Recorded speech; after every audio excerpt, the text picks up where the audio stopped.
Oh, I've got an oh well intro, haven't I? Yeah, you start it, Yeah. Max. I keep forgetting this because no, we were listening to one of the back episodes in which you asked to do the intro and then don't introduce me, and then I'm just silent for 30 seconds. Wait, And how so I was long? How confused. long are you silent? Are you silent for? It was the one we were talking about. I don't know what we were talking about. It might be one of the Doctor Who episodes where you Oh right. say, I'm here and there's no one here. I'm just going to talk about Doctor Who on my own. And then I'm silent for Oh, a while. I'm like, oh, you I said did it you'd on introduce me. purpose. You did it on purpose, yeah. I was because that's I'm what I a got funny confused. guy, you know. That Anyway, was peak comedy. hello, wonderful listeners all across the internet, and by that I mean literally from anywhere in the internet. Please, we need someone to listen to the show. We please put your hands together and raise your voices and your thoughts for your wonderful enigmatic host, Solly. Ooh. Here's the thing, right? Now with that introduction, it Yeah, makes it's like put your hands together. You just implied no one's putting their hands together. that's It's true. like That's true. maybe we would have a viewership if these things came out Ah, at man. all. Yeah. Um, Okay. Right. Joined with the same old insulting guest, I guess. I'm once Max. again, yeah, Yeah. guesting. Uh, I think you do what you did with last week's, which was about 3 days ago for us, but last week's episode where you just uh, don't edit it at all and include this. Yeah. I really think that's yeah. the play from now on, because then You it's like think motivation to get better. that's what people really want, right? Us talking about our editing style in real time before the episodes began. Yeah. I genuinely think, right? You know how last week we had a Yeah. rough start like this week, and we had a rough ending, Yeah. but I told you to keep it in. I Yeah. reckon you do the same with this week because now you've introduced me, and I'm still not talking about the topic of the episode. Um, It's been right. really. Mm. Okay. What the fuck are we doing? How to Train Your Dragon? Yes. Yes. We're Yes. talking about How to Train Your Dragon, the first film of the How to Train Your Dragon franchise of films. Animate version because I don't Animated. know when this is gonna come out. It's not going to be that long. I don't know, man. The history one at time of recording still hasn't hit the YouTube yet. Yeah, but no one listens on the YouTube, man. There's The more spot. views on the YouTube than the Spotify. That's true. That's true. That's true. Right. Um, So we're discussing How to Train Your Dragon. Max last week, it was his turn to suggest it. This is the format we've been doing for many episodes many now. episodes, yeah. We take in turns to suggest something, and then we yap Mm. about it. So Max suggested How to Train Your Dragon, and oh boy, I feel like this could be a big one. Yeah. Yeah, I Yeah. really do. I feel like I've got some sizzling hot takes to About serve up. this film. So, Yeah. um, for our listeners, uh, this episode is being recorded, and there's a bit of a hype and a lot of conversation on the internet about the live-action remake of DreamWorks' How to Train Your Dragon film. And Hmm. so, as part of that, I thought it'd be a lovely thing to revisit a film from my childhood, um, How to Train Your Dragon by DreamWorks. And it was great to find out that Solomon had never seen it before. Yeah, Uh, well, I as I was watching it, I realized I think I've seen about 70% of this, but not in one go. If that makes sense, like clips over the years. yeah, So yeah, yeah. I was going from scene to scene. I was like, oh, I remember that, but I kind of they were Mm. so disconnected, and I definitely saw them over a long period of time. So I would still say I never saw the movie before today, even though I'd seen most of it, right? But I'd Yeah, seen yeah. the second one when it came out. There was like a school trip to the cinema, and I saw the Netflix show, at least Yes. one season of that when that came out. So my connection to this franchise is very, very Mm.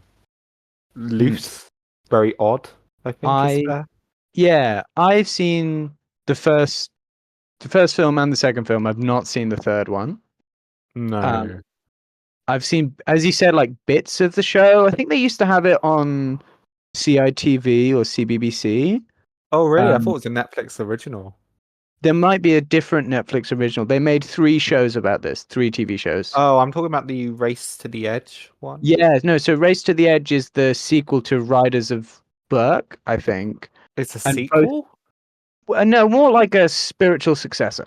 Right. So it Okay. has lots of the same characters. and storylines, and think Star Wars Rebels to Star Wars Clone Wars. Sure. Right? Okay, that's a Yeah. good They used to analogy. have Riders of Burke, which they did change their name, and that one was on the telly, and then the Netflix one was Race to the Edge, and Hmm. all told they had 8 series of all of that, and I only saw a couple episodes, but I thought it was a pretty good show. Yeah, I remember enjoying Race to the Edge. It's just now more funny to realize that the film I watched was the sequel and the show I watched was the sequel. Yeah, yeah. And I think I've seen a Christmas special at some point. Yes, yeah, the very, very famous Christmas special. Yeah, I think Um, we were both there for that. It was in school. in school. So, yeah, I've also, point of note, read all 12 books. yes.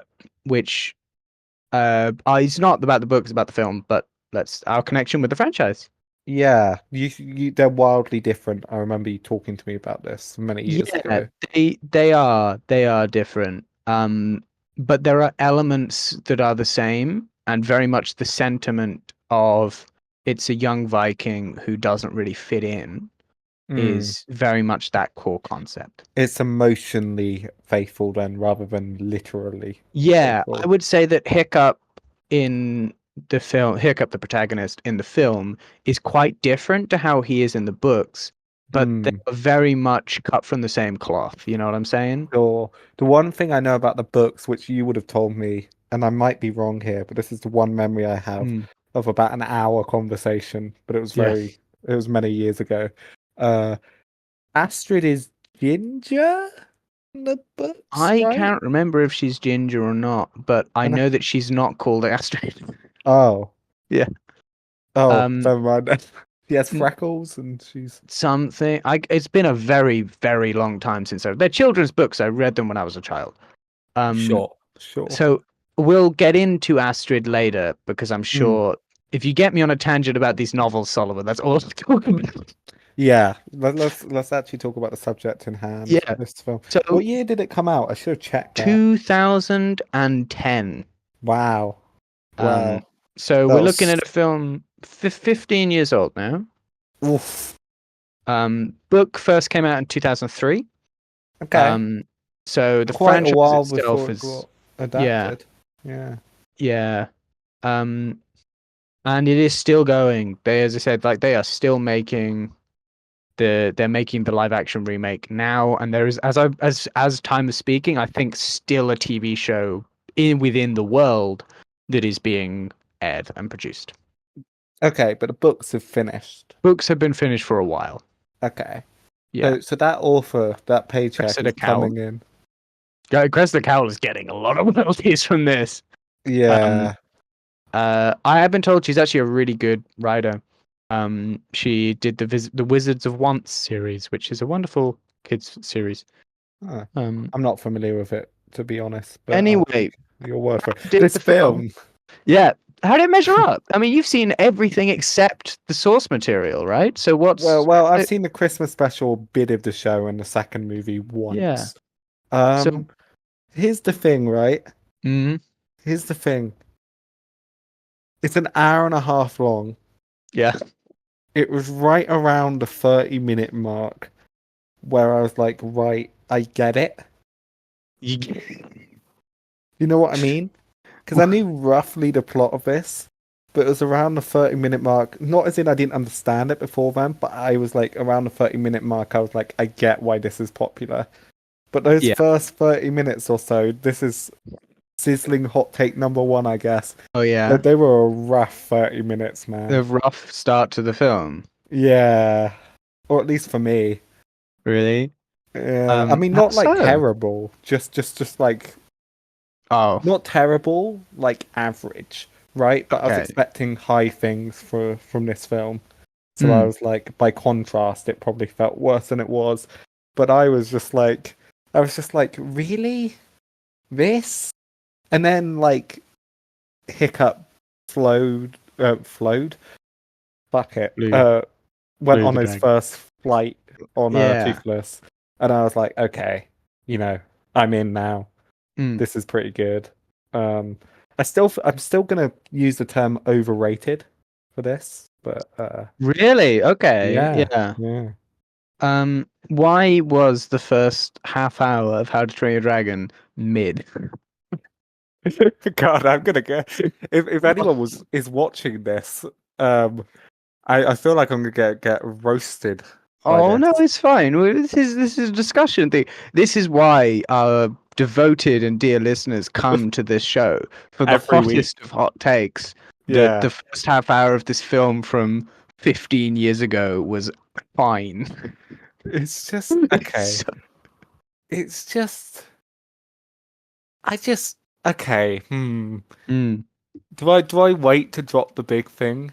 You can wait. To... No, wait to drop the big thing. We're just sort of Okay, like, okay. I'll talk about some of the little bits. All right, mm, little bits. Well, I've got one big problem. All yeah. right, but we'll get to that. We'll get to that because I feel like we're gonna have. I feel like you're gonna hate that take, but Let's the build up to the big problem. yeah, yeah. Little things is the little opening narration went on way too long. The opening narration is it begins well, I would Yeah, say, but it does then devolve into I'm the protagonist, here's the supporting cast, here's my goal, here's the love interest, yeah. it was very much like, you No, I know, think it was like 6 minutes or something. I'm like, what are we doing here? And because I'm familiar with this world, right? The big like thing to end a narration is the chief is also my dad. But because I already knew that, I guess in my head I filled in those gaps for it. So it wasn't Mm, like a reveal for me, which is, partially my fault. But even so, I don't think it needed to be 6 minutes long. Like, I'm sorry. He's like, all of these houses, you know, we've been here for 600 years or whatever. All of these houses are new. And I'm like, huh.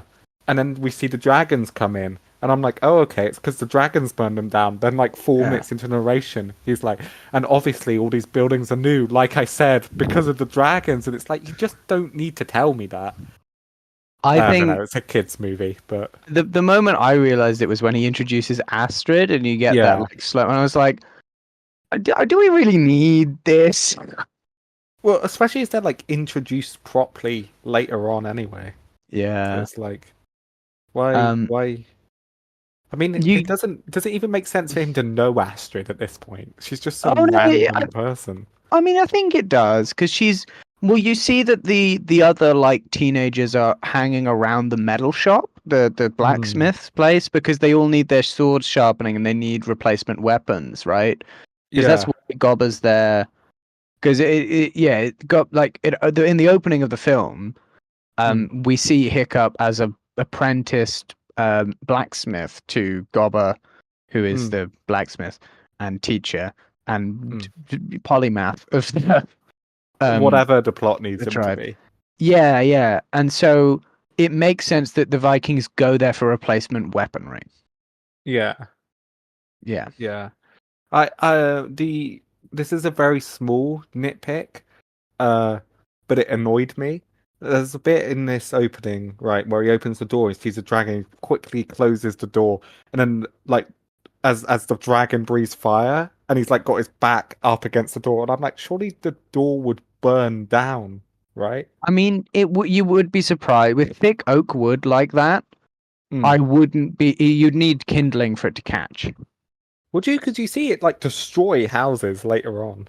Yeah, I think the fire with the dragons is a little bit dependent on what the circumstance requires. Yeah, Sometimes it's it just got the felt power to. Yeah, inconsistent. Yeah. that's true. It's 'Cause- very much like what's the threat level that we need the characters to be in. Sure. And I think do they start establishing the different types? Yeah, they start establishing the different types of dragons as well in that opening. Yeah. And it's like you don't need any of this because you're going to do it later on in the movie, right? And Mm. they do it later on in the movie. You can maybe mention the Night Terror, but again, Night Fury. Yeah. Night Fury, sorry. Yeah. Um, again, you do introduce it later on in the film too, and you have other characters be like, "Whoa, any sign of the Night Fury yet?" So we know it's a big deal. So I don't know. I found the intro it just dragged on, and a consequence of that was we're bringing in information that we don't need to bring in. Um, That's true. and I wish that was all a long take. to be honest, which is again a nitpick, but it would have made a really nice long take. When he's discussing the island, I like that. Yeah, The the very um start of it. yeah, yeah. Yeah. I think that's a really good bit because it's very much so I think it sets a really nice tone. But I'm with you, there's too long of an intro. Unnecessary. Have faith in your audience, Dreamworks. Yeah, I get Um it's a kids movie, but I don't know. I feel like even as a kid, I would have been able to pick the up. producers like, do you think they'll be able to get the different types of dragon? Like, do you think we need to set this up like explicitly? And then the guy's like, Well, you can I don't see it know. as well. They Our all look target very audience, distinct. like, but who's the target audience for this? Kids who watch DreamWorks films. I don't know. They're used to Shrek. Are you sure they'll be able to grasp this? I don't know. I just think when the dragons looks distinctly different as well. Mm, For one thing, I'm not ever going to remember all of their names. I probably would if I cared more, but it's not a franchise I'm like super deeply invested in, and unless like the rest of it is like really really peak, I doubt I will be. But I like recognize the different designs, yeah, right? And I feel yeah, like the average audience member will be able to tell the difference from the designs. And that's not me saying you shouldn't give the names, because they do later on and they talk about some of the differences, and that's fine.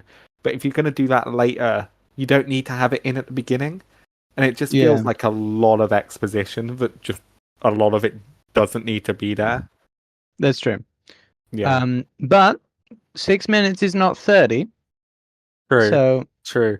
Okay, here's the big thing. yeah, Here's the big thing. Hiccup was insufferable for a while. I that I can see that. That's fair. And I was like, this kid really? well, there's a whole thing about like everyone hates him, Yeah. which I think is really funny. Well, I'm Uh, just wondering because he's just. I mean, I know he's the chief's son, but he's in the blacksmith shop most of the time, so I don't get why everyone in the town hates him. So I think it's really funny, but that means this kid must have done something, like in public. yeah, no, but the idea is that he keeps like in the opening, he goes out with his machine and tries to kill a dragon, and then ends up causing a big ruckus, right? And Yeah. I think the idea is he does that quite a lot because he says like it's not like the last time. It's not like what. So I get the Yeah, idea no, that no, he's I do get that. It's yeah like the boy who cried wolf kind of situation, a little bit, as if a you get my tripod analogy. who's just like really Yeah. But yeah it was well in the intro. It's like we're watching dragons destroy your village, and he's like, "Oh, if I could just kill myself a dragon, then I'd get a girlfriend." And I'm just there like, "What? That's the motivation? yeah That's what we're going with? Oh, gee, I really wish I had a girlfriend. I need to kill them dragons so that Astrid, yeah. is there with me." And it's just like, brother, your I get dad's the chief. the like feeling like one of us type thing is really good, but yeah, I get the girlfriend stuff is just a bit. Well, he doesn't Mm. say that in his massive like No, monologue at he the says it beginning. later, but he doesn't say it at the He beginning. says it It's not. later, but the Yeah, fact that the monologue at the beginning is his internal thoughts means yeah. that is kind of implied to be the thing at the forefront of his mind. So it annoyed me. Again, if you trimmed down the monologue, you wouldn't have needed that because you I, already yeah. established that he wants to kill dragons for better reasons with the dialogue. Once again, that specific the girlfriend is a motivation that is unique to Hollywood. That is not in the books. Yeah, well, that doesn't He surprise me. in all 12 How to Train Your Dragon books, I don't think, as far as I can remember, single bit where people interested in romance. Yeah, and it's like, okay, I mean, I'm fine with a romantic subplot. I knew that going in, but I was like, that's your primary motivation. And Mm. then he's there, right? And he's like, oh If it, no, it irritates me because he's like, oh gee, I just wish I could fit in. And it's like, bro, the hundreds of people are dying, and you're like, I'm the real one suffering here because I don't get to risk my life like them. It's like, have some decency, bro. Yeah. Like, oh, I'm sorry you're having an identity crisis. I'm sorry you're a bit tiny, but your master has lost his leg and his arm. Like, just shut up, man. It's just He's 15 though, or something like that. He's not. He's very much like teenage. Well, he's no, not even 15. He's like 13. I get it, but a lot of Probably. these issues they kind of compile on top of each other, right? So if it was just It's one, true. I probably wouldn't care. But it's like, oh, no one understands me. One day I'll make the village see, and it's like, is it really? But Like, I you think, know the yeah. initial thing where like he shoots down Toothless, Mm. uh, and then no one believes him, and they're all pissed at him at the start. I was on the villagers' side for that bit. I'm like, yeah, I'd be pissed at this kid too. I yeah. I think he certainly is self-centered and a bit unlikable, but we're meant to see that the amount of pressure he's under as literally the only one in the village who is famous for being a failure, Yeah, right? and I do get that, and I like some of those elements. The other thing, right? This is another thing of him just being like, for the most part, his like conflict with his dad. I was on his dad's side for that first half an hour because Mm. there's a bit later on where like, what's the blacksmith man called? Gobber. Gobber is like to his dad, "Hey, you're not gonna change him. You know, I know you're worried about him because of his size and stuff, and you don't want him to kill dragons because he might end up getting killed. But he wants to do this. This is his goal, Mm. right? So just let him do it." And then the dad listens and he's like, "Yeah, you know what? I'm gonna respect my son and let him do what he wants." And then Toothless, fucking Yeah. Hiccup is just like in that scene has just completely ideology shifted because he met one good Yeah. dragon. Which I mean, he's 15. Like, I don't hold that too much against him. But then he's like, "Oh, damn it! I've been saddled with trade." There's no like I think it recognition that his dad has like respected him by letting him have what he wanted this whole time. no, but it's Hiccup's relationship with his father is really his father Stoic the Vast, who, by Mm. the way, is a really cool character. I really like Stoic the Oh Vast. yeah, yeah, His hat is epic. He it's very difficult to read too much into any of those scenes because they just don't talk to each other, right? He's yeah. so alone, and so the idea of saying anything to his father is just really quite difficult. Like, I for get a that. large part of Act Two of the film, right? His dad straight up just leaves him in the house on his own. Yeah, yeah. And So, I, for the most part, I find their relationship one of the best bits of mm, this movie. But when I was watching that scene, and the fact that it's just like there's a few times where his dad to me seems to be trying to reach out, yeah, right? And Hiccup doesn't get it. But then there's no like turnaround at the end where it's like, I get that you've been trying this whole time. There's none of that. There's kind of a recognition on the dad's part of what he's done wrong, but then there's no recognition on Hiccup's part of what he's been failing to see. Like, for his dad, putting him into that training camp like is annoying for Hiccup at the time. But that is one of the times his dad's trying to reach out, and when he gives him the fucking breast helmet, like, I get that that's weird, dude, but that is your dad like trying to make an effort with you. mm. What And for listeners? There's a moment in which the dad tries to reach out by giving Hiccup a helmet that's part of a matching set of his presumably dead mother's breastplate. no, no, One no, of it's which just a Stoic helmet wears. shaped like a giant tit. It's not. Sorry, 2010, different time, man, for kids' movies. Um, the I don't know. I found that frustrating because I thought the relationship was good, but then there's no acknowledgement on Hiccup's part, I think even by yeah, the end. I think it's because they could have. You're right. They could have tied the knot a little bit better with that, Yeah. but it's because that attribute of Hiccup not being able to talk to people isn't unique to his father. With Mm, Stoic, he can relate to everyone. It's just Hiccup he doesn't understand. Hiccup mm. doesn't get on with people. He can't connect with anyone on an emotional level until he meets Toothless, right? who is Yeah. like the first person he really feels like he understands. So Yeah. for the first 30 minutes, right? Mm. It reads as this guy is so self-centered, he has no awareness of what's around him.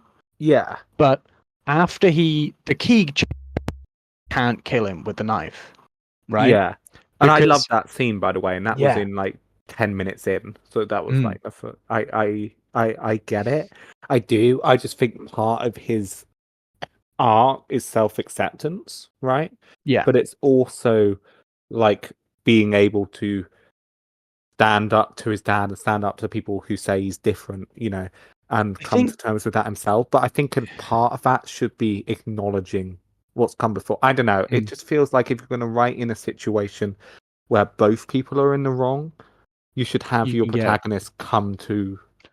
Do you know what I mean? I know Like, what you mean. And the reconciliation with his father should have happened. Um, but mm, it you do get a conclusion on Hiccup's end because so for the latter half of the film he mm, doesn't relate to people because he's so obsessed with his work with Toothless and with it, and he reads more like self-indulgent nerd, and yeah, his secret is what keeps him from that. But at the end of it, he has to learn to ask for help from the other kids to yeah. fight the big Mega Dragon But he thing. doesn't really, by the way. He He gets doesn't. pushed into it by Yeah, Astrid, yeah, um, who and ultimately you can see his like level of talking and or like commanding them around the battlefield is part of like coming into his own, talking oh to other yeah, people. But and I we don't acknowledge get that that. moment with Stoic, and yeah, Yeah, I acknowledge that, but also like when it comes to actually like initially confronting, like bringing them in, he doesn't get the moment to do that with like any of the characters because Astrid does it for him. And even with Astrid, right, it's coincidence that he runs that she well not coincidence, but from his part, right, it's nothing to do yeah, with his actions directly, like his motivations. So I mm, think there's like part of Toothless's Hiccup's journey here is missed for me. that's Um fair. and in the start, I was like, this is like harsh, but I was like, oh, he's just a little neek, isn't he? And it's just like, you know, Yeah. little nerd boy. Just learn how to kill dragons, bro. I was just Um. like, he's been begging for this shit for years, and now he's just not doing it. It's just like, ugh. No, that one's a jokey one, but when I was watching it, I was just a bit like, oh, okay. The other thing, this scene really pissed me off, and this was in the first half hour, right? And this was the bit where I was like, I don't think I like Hiccup.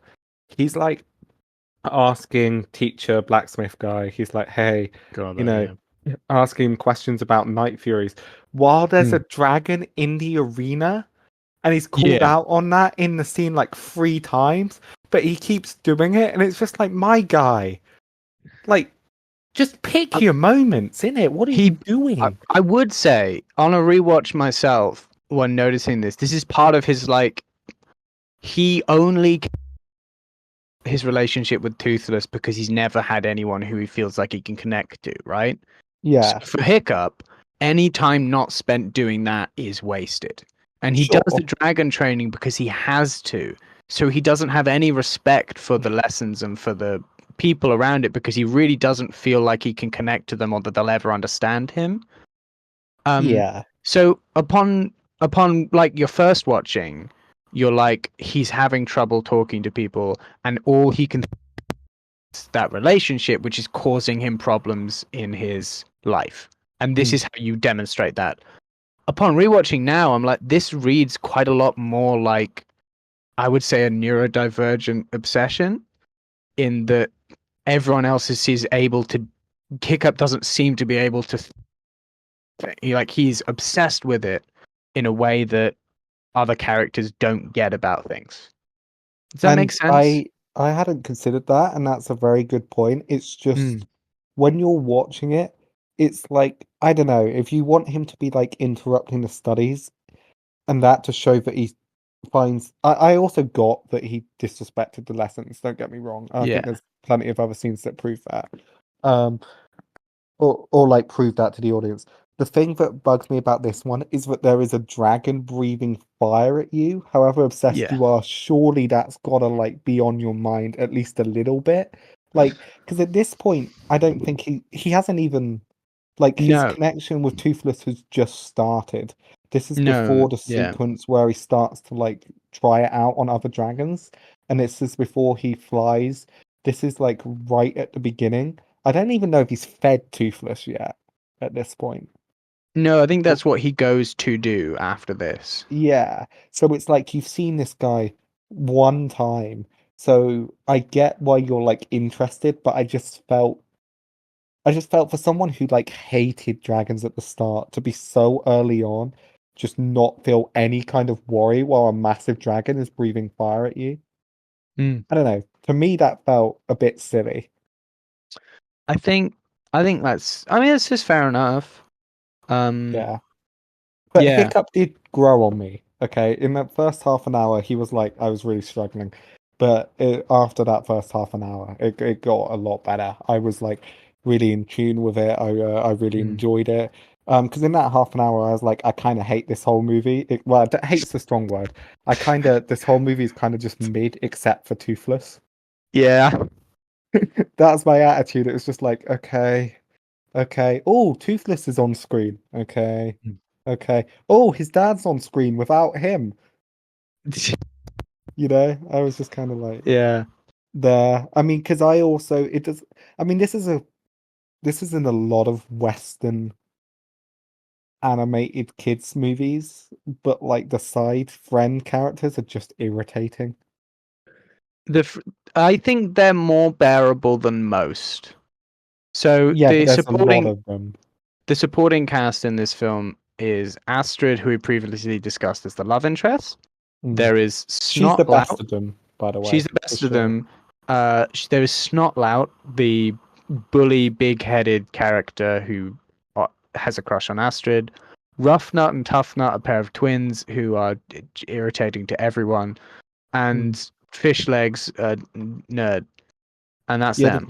the twins and fish legs were like Yeah, were like the struggle for me.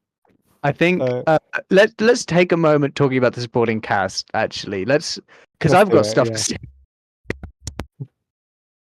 Yeah, they do suck, don't they? It's rough.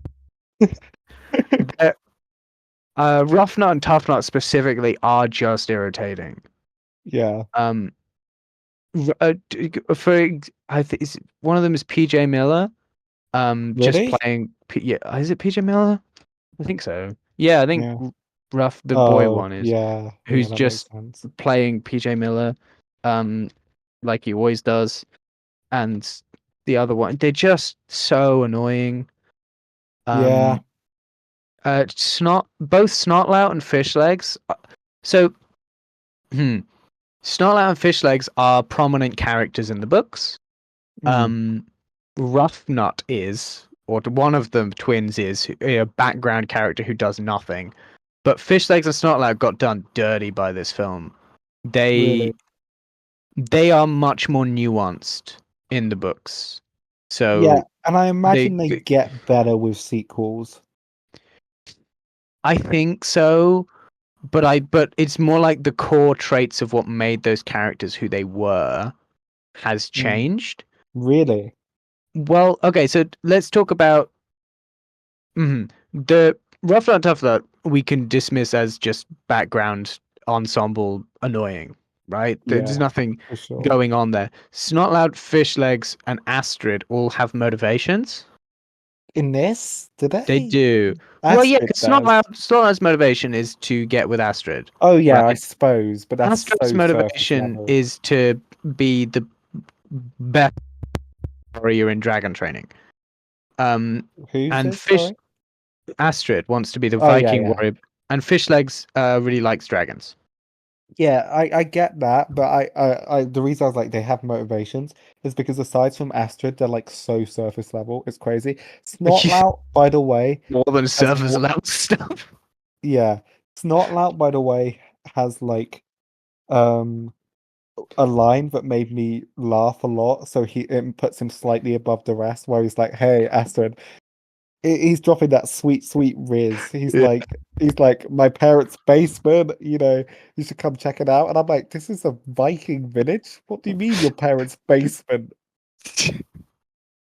So Snotlout in universe has got It's got a basement. a modern house. Yeah, you never see it, but if you actually like pan round the other side of the big mountain, he's just got like, It's just a a condo with bungalow. a basement. Yeah, it is.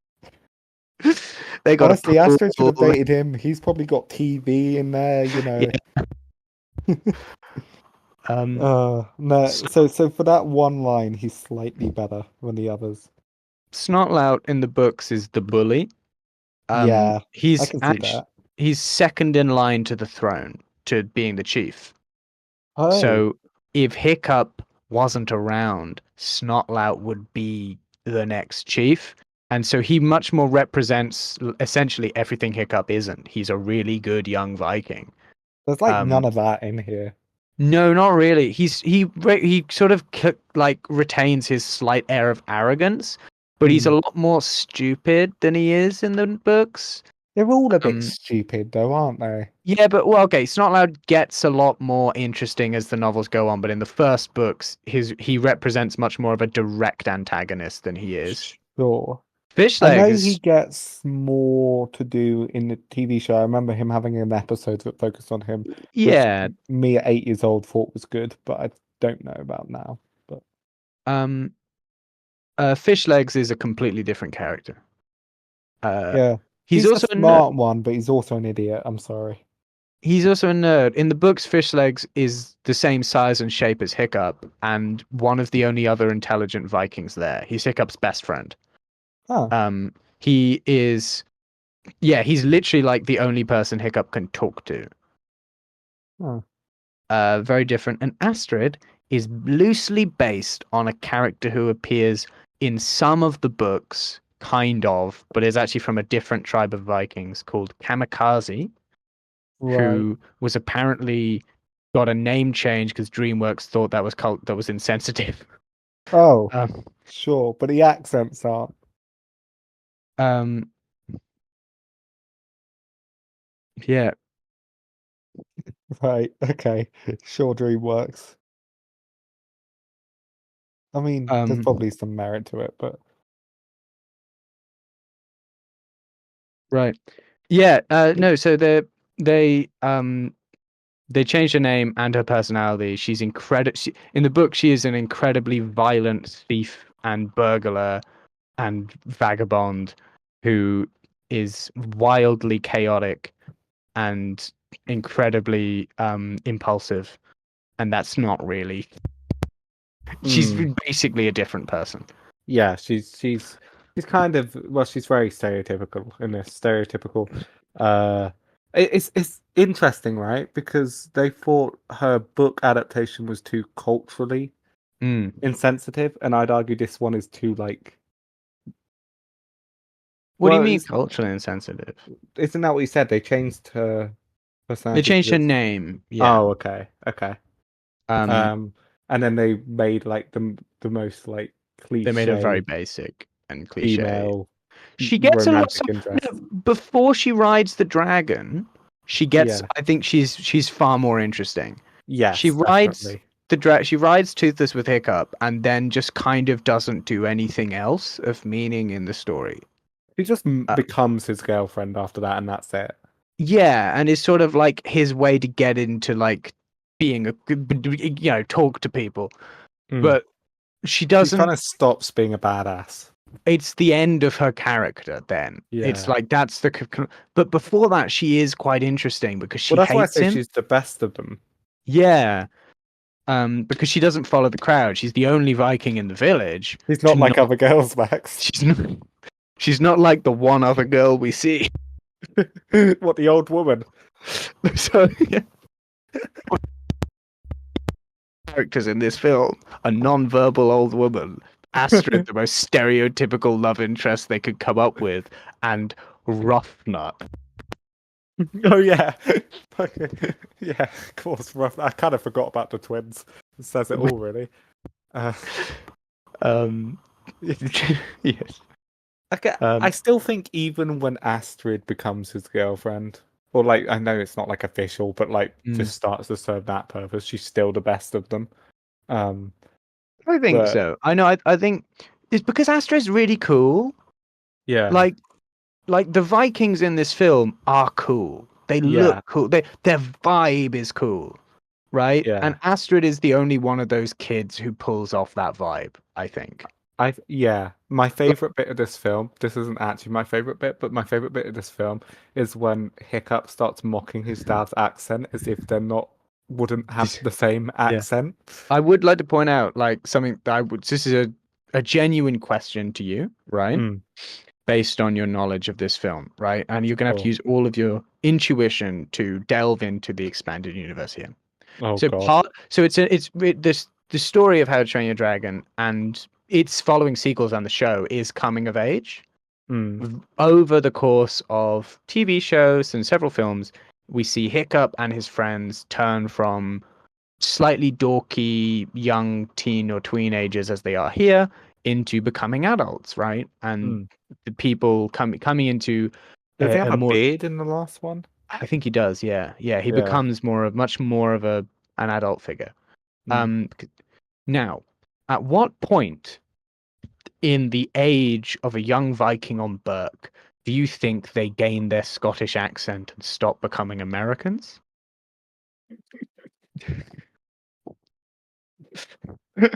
It's a good question, man. Because Do you reckon there's a ritual?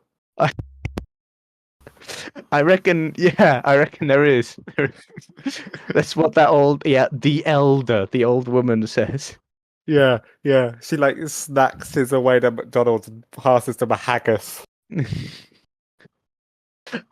Give me that Coca-Cola and have yourself an iron brew. She's got I deep re- fried Mars bars and kilts at some I point. reckon they shed them like snakes shed their skin. One day they wake up and they shed their American accent and give to them. I reckon they have to do an exorcist on them. You don't know why, but I don't know. So okay, there's a lot of question about where we are in this book. Yeah. Why are they Scottish anyway? Yeah. Surely they should be like Scandinavian. Well, because here's the thing. I was doing a lot of in the books. It's a completely fictional archipelago. In the Mm, film, it's made clear that since Vikings moved to this area of land, they've been trying to get rid of dragons. So mm. dragons don't exist in other areas of the land, Except in the TV show. except in the TV show when they change it. Yeah. Um, but I think but sorry, also, Hiccup mentions Icelandic cod that they have access to, Ah, which he feeds Toothless with, which means we're looking at somewhere close enough to be able to trade or fish for Icelandic cod, yes. but you would have a Scottish accent. So I think we're looking, and I've got this map of the world up here, Mm. somewhere near the Faroe Islands or the Right. Orkney Islands. Um, The Orkney Islands are closer to Scandinavia than yeah, I Iceland. think so. But I reckon the trouble is there's not really anything close to Iceland other than Iceland. Greenland? Well, Um, not really. Greenland. I reckon we're looking at like it's an island in between Scotland and Iceland that's Yeah. quite north for it to snow all the time, but not so far north that there would be ice during the summer. You know what I think the actual answer is? What do you think? Americans just do not understand geography. I'm, Okay? I would say Because it's if you clearly a fictional place. Like it's Yeah, not. no, I get that, but this is a larger trend with Hollywood, right? It's like Beauty and the Beast. It takes place in France. Let's give them all English accents. Same, the Germans have German accents, English people have English accents, French people have English accents, Spanish people have English accents, but Norse people have Scottish accents. There's three accents in all of Europe, Max. You might be onto something there. Yeah, and it's all posh English. It's one area of England. They all I sound would like Emma say Watson. Cressida Cowell, the author, wrote these books, I believe, while in Scotland. So there's a Okay. lot of Scotland put into the geography of what the book is, but the film is different. It's very different. So they could Hmm. have put it anywhere. And I would Hmm. say you are right. Dreamworks did a full cast and they all have Norwegian accents, all the ensemble. It would be. I'd love Um, that. I'd love that. Uh, to add to my point, by the way, have you seen that like recent thing that came out? Well, there's lots of videos on the internet of Americans not understanding geography. There's like a recent thing done though, where they went around with the Ukraine stuff in the news and asked Americans to point at Ukraine on the map, and a lot of them were really wrong. Um, a lot of people thought it was Israel or Belarus or Russia or Germany, but all of those, and like just the Middle East, and some people thought it was in China. All of those at least are on the same, like they have a land connection. Some people clicked on the USA and Canada, so they don't even know their own country. So the accent thing, I think just proves this. All Americans are dumb, every single one. mm, very. That's very much the message of DreamWorks 2010 film How to Train Your Dragon. And this podcast. Not getting the official stamp of approval. Our American listeners, we love you. As of Well, actually, speaking, there aren't any of you, but I'm sure yeah, the future American listeners.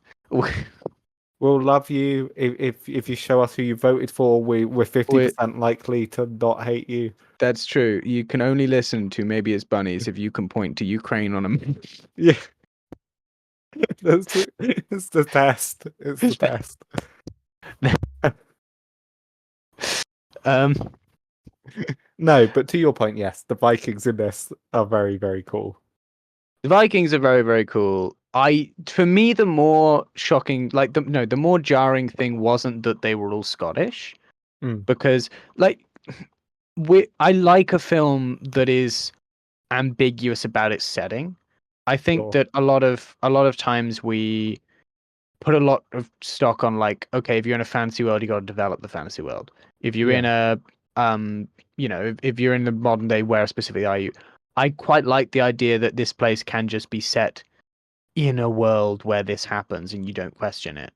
Mm, Um, I would say the more jarring thing is the fact that literally all the kids are American. Like there isn't all of the teenagers are American, none mm, of the adults are, and that's weird. That's really mm. weird, right? Okay. Do you know they got David Tennant to be a D- chorus d- voice actor for this? David Tennant's in this? Yeah, he plays Snotlout's dad.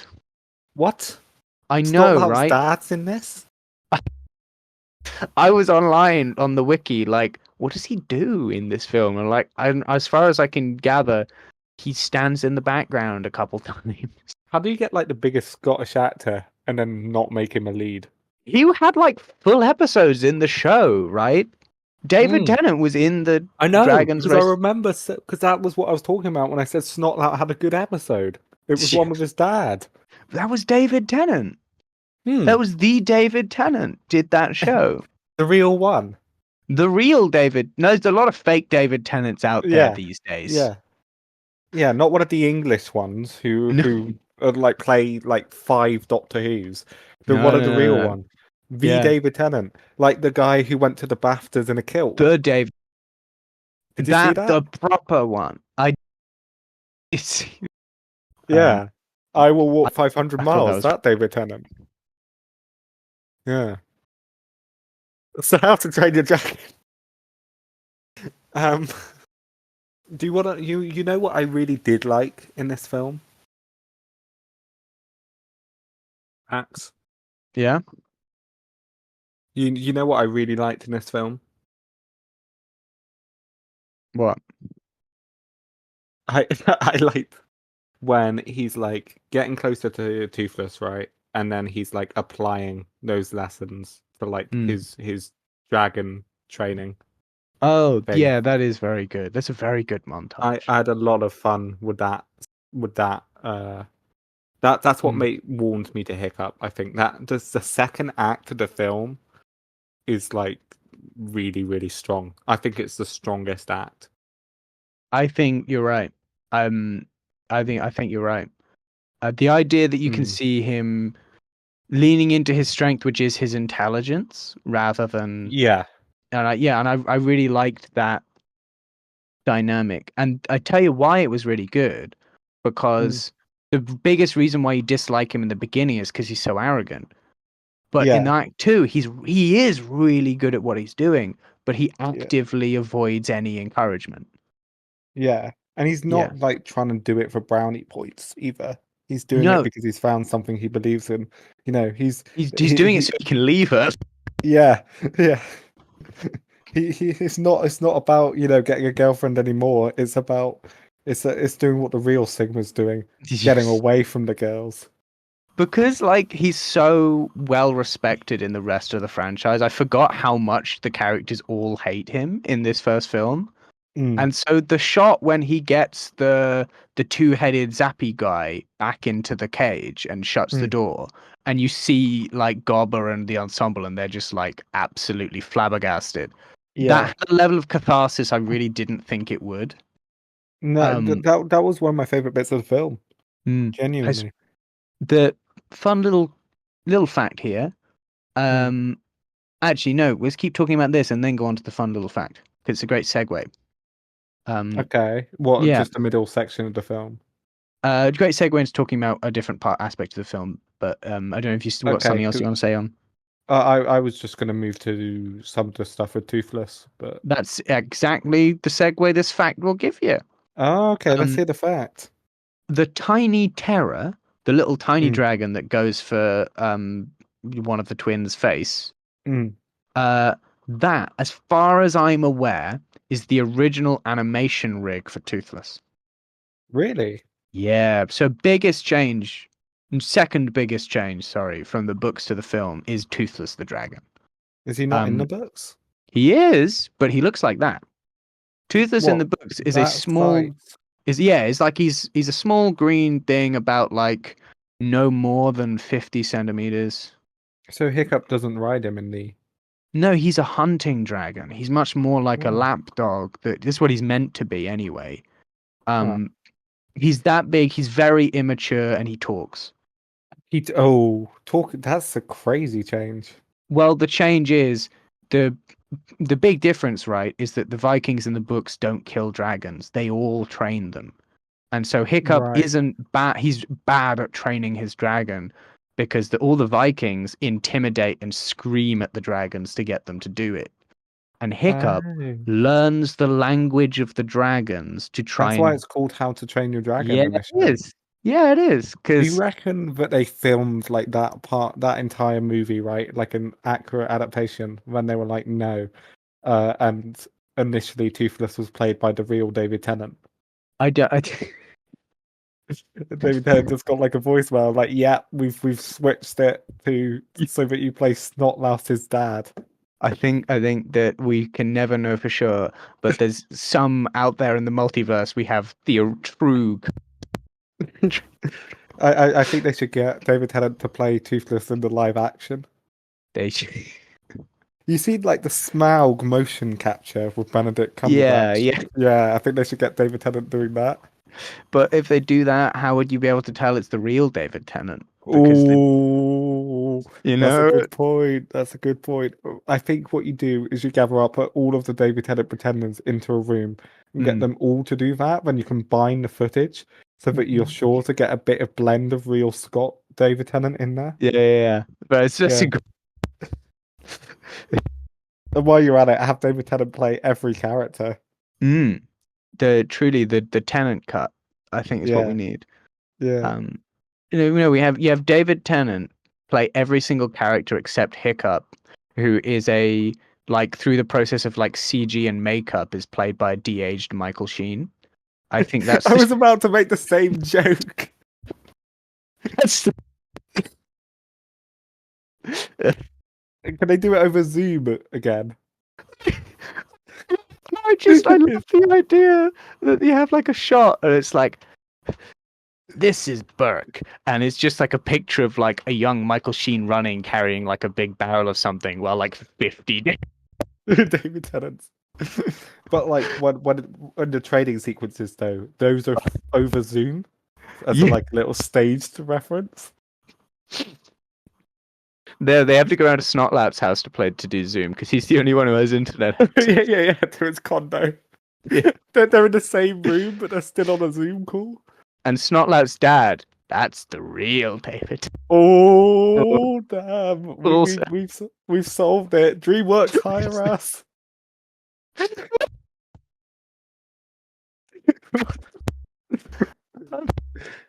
Max, Right. this may be the dumbest bit we've ever included in anything. I don't know. We have one of the sound designers from the Clone Wars. No, we had a Clone Wars voice actor as a guest star on one of our shows once. Did we? That was a joke. Yeah, yeah. Dumb. Yeah, hey, don't disrespect my boy like that. I He don't might even come remember. back for a future He- episode. Maybe he'll contribute. Okay. Toothless, In all, right? in all honesty, what I think happened was they started making a version of the film, and then there was major rewrites. Because animation, you got to start so far in advance, right? So they were Yeah, doing the rig and making the, I don't know what you call the model. I'm presuming rig is the correct term. So I might be using really outdated terminology here, but they were making Toothless and making motion tests and stuff. And yeah. the rear riders were like, we want him to ride the dragon, but Hiccup doesn't ride a dragon until book like 8, and it's a different dragon Mm. who doesn't really do anything. And so they're like, we got to make Toothless bigger. We got to fundamentally change the story. And so it was a bit of a mad rush to get a different dragon in. So the Tiny Terror, I believe, is actually one of the first dragons they must have made. And For is a sure. sort of, yeah, they put that much work into making an animatable little dragon and then not use him a bunch of times. That would explain like the excessive amount of screen time the tiny terrors get. Yeah, because there's more of them later. I think two thing, but those are the only dragons that are about like the size of the ones in the book because they're much more like human or bigger. Mm. Um, Okay, but here's my thing, right? mm. I But it's, you I would say sorry, real quick. yeah, go for it. There's a lot to be said about what changes they made and whatever and adapting media. The shots of him riding Toothless are one of the best bits of this film, and I believe in this instance the directors might I think they made the right decision in changing tack so late in the game. Well, my guest just interrupted me to make Sorry. the same comment there. It's Oh fine. no, you make the comment again, but say it better. Hang on, wait. We'll rewind the tapes. We'll rewind the Yeah. tapes. But we're not going to edit Hang on. this. No, what I will say, Max, and this may be Yeah. a hot take, like I Uh-huh. fully Uh-huh. expect you to completely disagree with this. Yeah, sure. I think I think because they're such different mediums, right? Mm. Part of like making an animated movie, even over like a live action movie, is to go for like visual richness, visual. Like I take an animated movie that doesn't make me go at least once in the film, doesn't at least make me go, wow, that's stunning, doesn't impress me, right? I Yeah. take that as part of a failure of it, and I think it makes way more sense to have him ride the dragon. Like I like that change a lot because it did Absolutely lead. ridiculous. I just think those sequences are like so visually stunning. Yeah. And that was the point where that was the half an hour mark when he got on Toothless for the first time. And I'm And like, I get this. up until that point, the animation I think was fairly ropey as well, because it's proper early doors. Yeah. We like making humans. There's a couple of like fairly plastic expressions from the guys, Yeah. but the way they did the clouds and the Mm. movement of the drag, I'm with you there. Yeah. I think the weakest element in the animation is humans, but the Mm. dragons are done really well, especially Toothless. And I think, as you say, the clouds and explosions, fire is done really well Yeah. in this. I'm a big animated water guy, but that's what my friends call me, animated water guy. But in Yeah. this instance, the fire stomps the water like I thousand would times say over. Yeah, no, the fire is very good. The Mm. lighting is really good. So like Yeah, when they use fire, it's I think done quite well. And the background lighting very much matches the effect you want the fire to have. yeah. Which was very good. Uh yeah, I do think there was a conscious choice not to animate rain, hail, or snow, Oh, despite that was so fucking jarring in the end when like 9 months a year it snows and the other 3 months it hails. We don't see any of that. what do you mean? This film just happens in the 1 month where they had a good weather. What are you talking about? What, the 13th month? That is very much like that's straight from the pages of the book. That rings true, right? Sure, Um, cut it if it's not true in the film though. You don't need that line. it is weird that like we spend most of our time in a sunny glade. Mm. Yeah, it's like picturesque weather. Yeah. Um. Yeah. And Toothless behaving like a cat. What do you think? Or dog in some Dog, bits. cat. Yeah. Nah, I quite like Toothless. He's my favorite character in the movie, other than he's a the pretty dad. good character. Oh, I, oh I yeah, but like that's no. He's so cool. yeah, yeah. David Tennant, one of them, really brought their A game with that That's one. true. I think he's played Um, by. I think he's played by Gerard Way. yeah, No, he's David not. Gerard Tennant, Way is as I the lead say. singer of My Chemical Romance. What am I talking about? Gerard Butler. I'm an idiot. I was an idiot. That's a silly. I got my Gerald Butler and Gerard Way mixed up. What a It stupid happens to the best of us, man. man. No, but the Toothless has done really well. I love like the progression of the flying, right? And they're trying to like he's trying to get the wing thing to work, and he's Mm, trying to like make the saddle for the first time. You see several different iterations of it. To make a really weird comparison, it's like in Iron Man 1, where you see like the suit fail for like a good hour of the movie, and it constantly like get tweaked. I think I just like that, just seeing all that's like true. the different iterations of it again really warmed me to Hiccup. It's in the second act, but it Yeah. was really strong. And it's visually stunning, and then it's beautiful again when Astrid goes for a ride along when they kidnap her and they're like, Mm. "You will forgive us or you die." It's a Yeah. great sequence. Tooth- You will Toothless, let wait, us talk. You'll let us talk to you, or we'll die. Or you'll die. whoa. Toothless only started like not trying to throw her off when she said, "All right, I'm sorry." Toothers very much does a like does a like knowing wingman look as well before you Toothless is like, I got your back, bro. so much like Hiccup is so very much like we're gonna die. She's gonna rat us out to the chief. Yeah. This is all gonna go wrong. I'm in so much trouble. And Toothless is like, oh no, I see what's happening. You can. Toothless, okay. Toothless, like, the amount of Riz Hiccup has is like just any Riz he gets later on is carried by Toothless, is all I'm saying. Mm, mm, Hiccup um, alone, come on. Come on. Ain't no one smashing that, but you throw Toothless in the mix, and everyone's like, whoa. mm. In fairness, He's he has one leg at the end, that's hot, but he's um they are not even they're not even proper teenagers. They're so hey, young. I'm not saying me, I'm saying for the characters in the film. Right.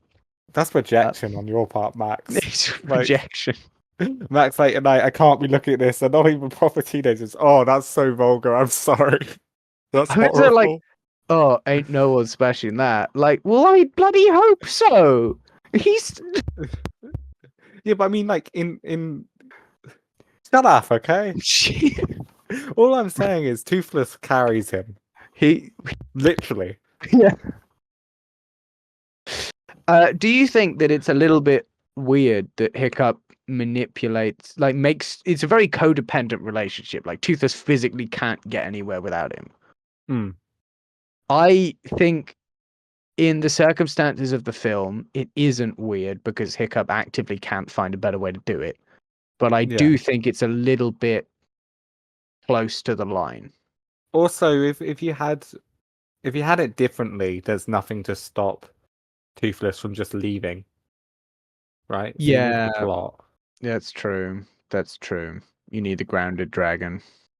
Like even if you were like have Toothless release him, Hiccup release him, and then Toothless is like has that bit where he's like, "Oh, I won't kill you."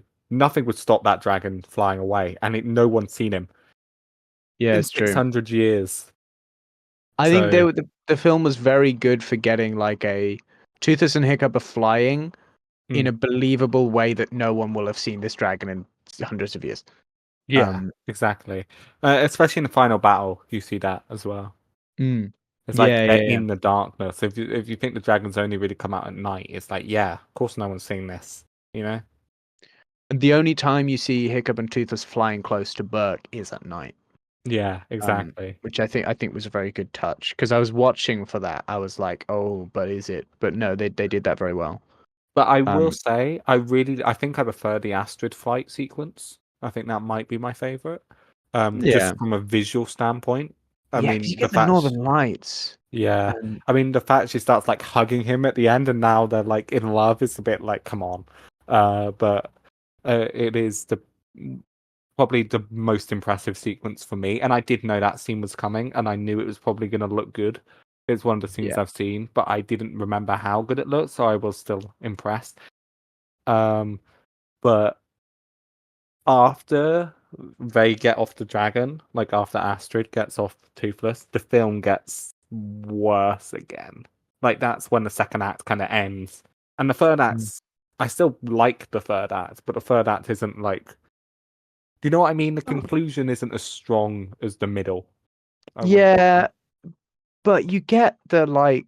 It doesn't mean it stops being good. Like No, Stoic I in the said I still village, like it, Stoic but and like the travel to the Dragon's Island. That's a it's really cool. And the shot when Stoic is standing in the there's a shot where he's standing just in front of the dragon's nest and they hurl a flaming yeah. catapult Oh, into a all of nest and that you stuff see is him sick, and then illuminate. they put Toothless onto the boat, and it's very suspenseful. I will say, why aren't you guarding the other dragons? Like, no one's there to stop Hiccup and his What? pals. Oh, the dragons are under lock and key, aren't they? Yeah, they've So they're got like, axes yeah, but they're like, why would you? I don't know why anyone would think that Hiccup would let the dragons loose. because Because he's what would just vouched for them very publicly. I? I don't know. I don't see that as much of a. I I'm don't not saying believe. it's a big thing. I'm just saying it was a bit like it felt a little wheezy. But no, I I don't know really what like. what what what would he do? Because they don't think the dragons can be used as weapons or have loyalty to anyone, right? That's true. That's true. So So I guess in that sense, if you what free would them, be the you're only screwing yourself. yeah? What would be the point in that? Yeah. Um, No, I okay, guess that's unguarded village, but yeah, that's fair. Um, but I will. I no, I really liked the stuff with with the dad and the third act. Like the yeah. action and that, and the ships all rolling out. It's really cool. It's really suspenseful. I do think the choice. Okay, they kind of. You know the massive dragon, right? Mm. It's a very. It's just. It simplifies a very difficult problem. Yeah. I think it is very much like the film's message is we shouldn't be killing these natural things. We just don't understand them, except this one natural thing which we can kill. Yeah, this one's the bad one, I guess. Like, yeah, Hiccup doesn't kill dragons except this one because it's big Yeah, and mean and because it looks bad. And I do think that is against it. That yeah, and it's a kids' movie, so I don't really care. Like, I still think it's a good resolution. I just think it's weaker than like the stellar middle part, is what I'm that's saying. true. That's true. And it's also like I don't know. When I was watching it, I didn't realize there was going to be big. I knew we went to Dragon's Nest. I didn't know there was a massive dragon in there. I thought the idea was going to be, but when the Vikings first got here, they started attacking the dragons, and then the conflict has just gone on for hundreds of years. And it's about like extending that olive branch.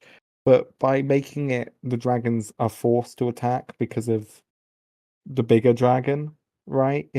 I don't know, to me it's just like it's now it's very easy for the islanders to be like, we're cool with dragons now. Whereas I guess there Yeah. would be some interest in it actually having to be Like, No, that it's a good point. Yeah. I think but that also we have an hour and a half. So I mean, you're right. It's an excuse to have a big epic finale, but there's yeah, no development as to how or why or what this deal is. It is again the finale from the book. The first book does end with a big, massive, huge dragon that sure. threatens to kill all of it. But it's a different context because you can talk to that one, right? Yeah. And Hiccup actively does, and it is creepy, and there's a whole thing about that. But there's no way to tell this guy's evil. How do we Well, know they should he's have just not this a one big be able to dragon? talk Well, yeah, then. I think having any of the dragons able to talk just changes the nature of what the world they're setting up. True, Um, I don't know. One thing I was going to say is it's a good thing Hiccup wasn't there in The Hobbit to defend from Smaug. Oh, we should try and understand him actually. yeah.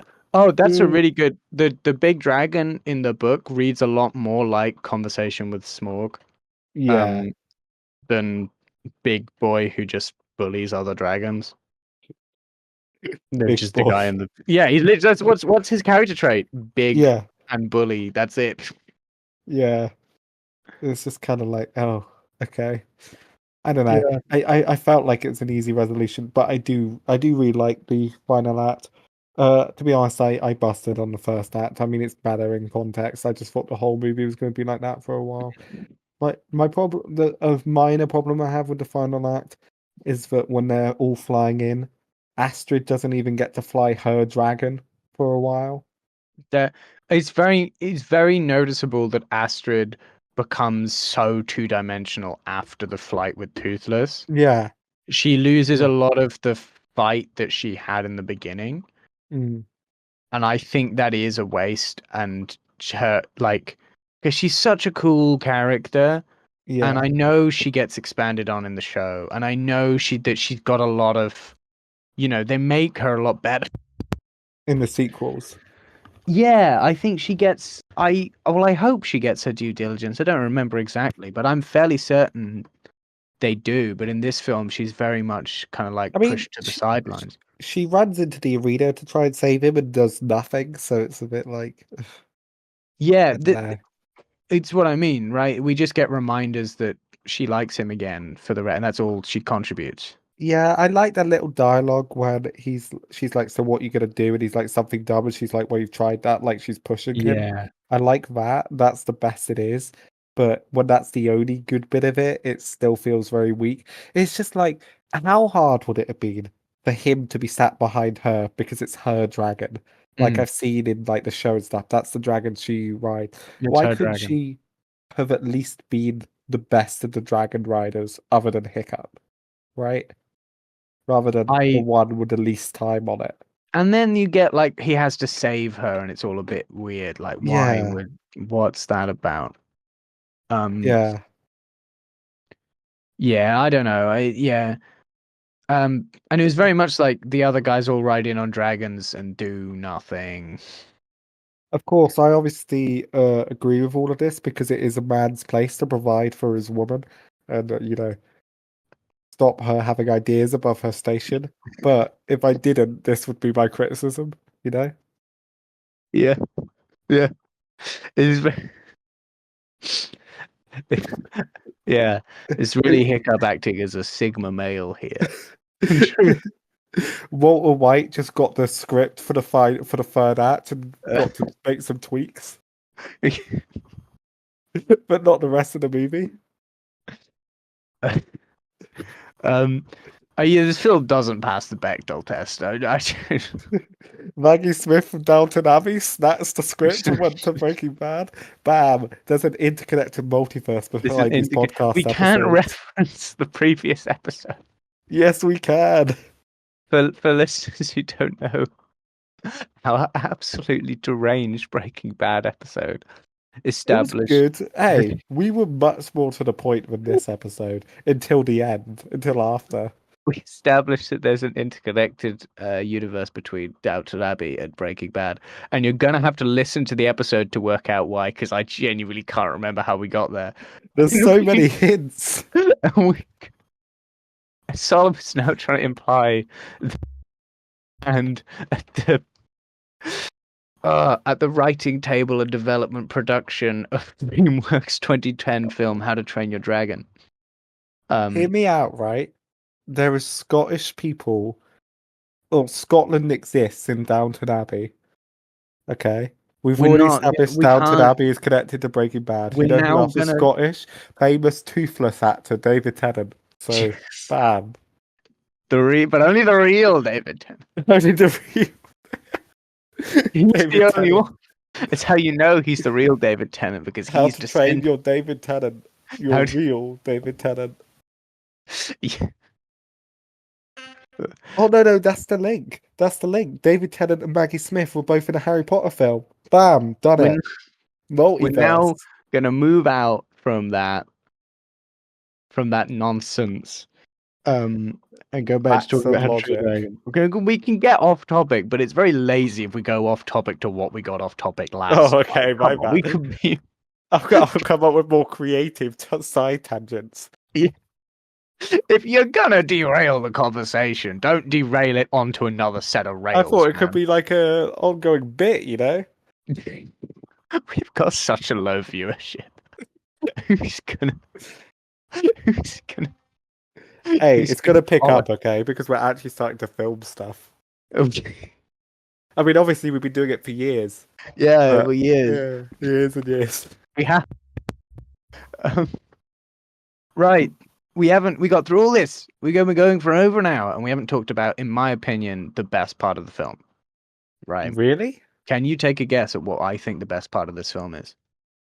Your clue is we haven't even mentioned it. Yes. See, Yeah. I'm trying to remember the bit of the film we haven't mentioned.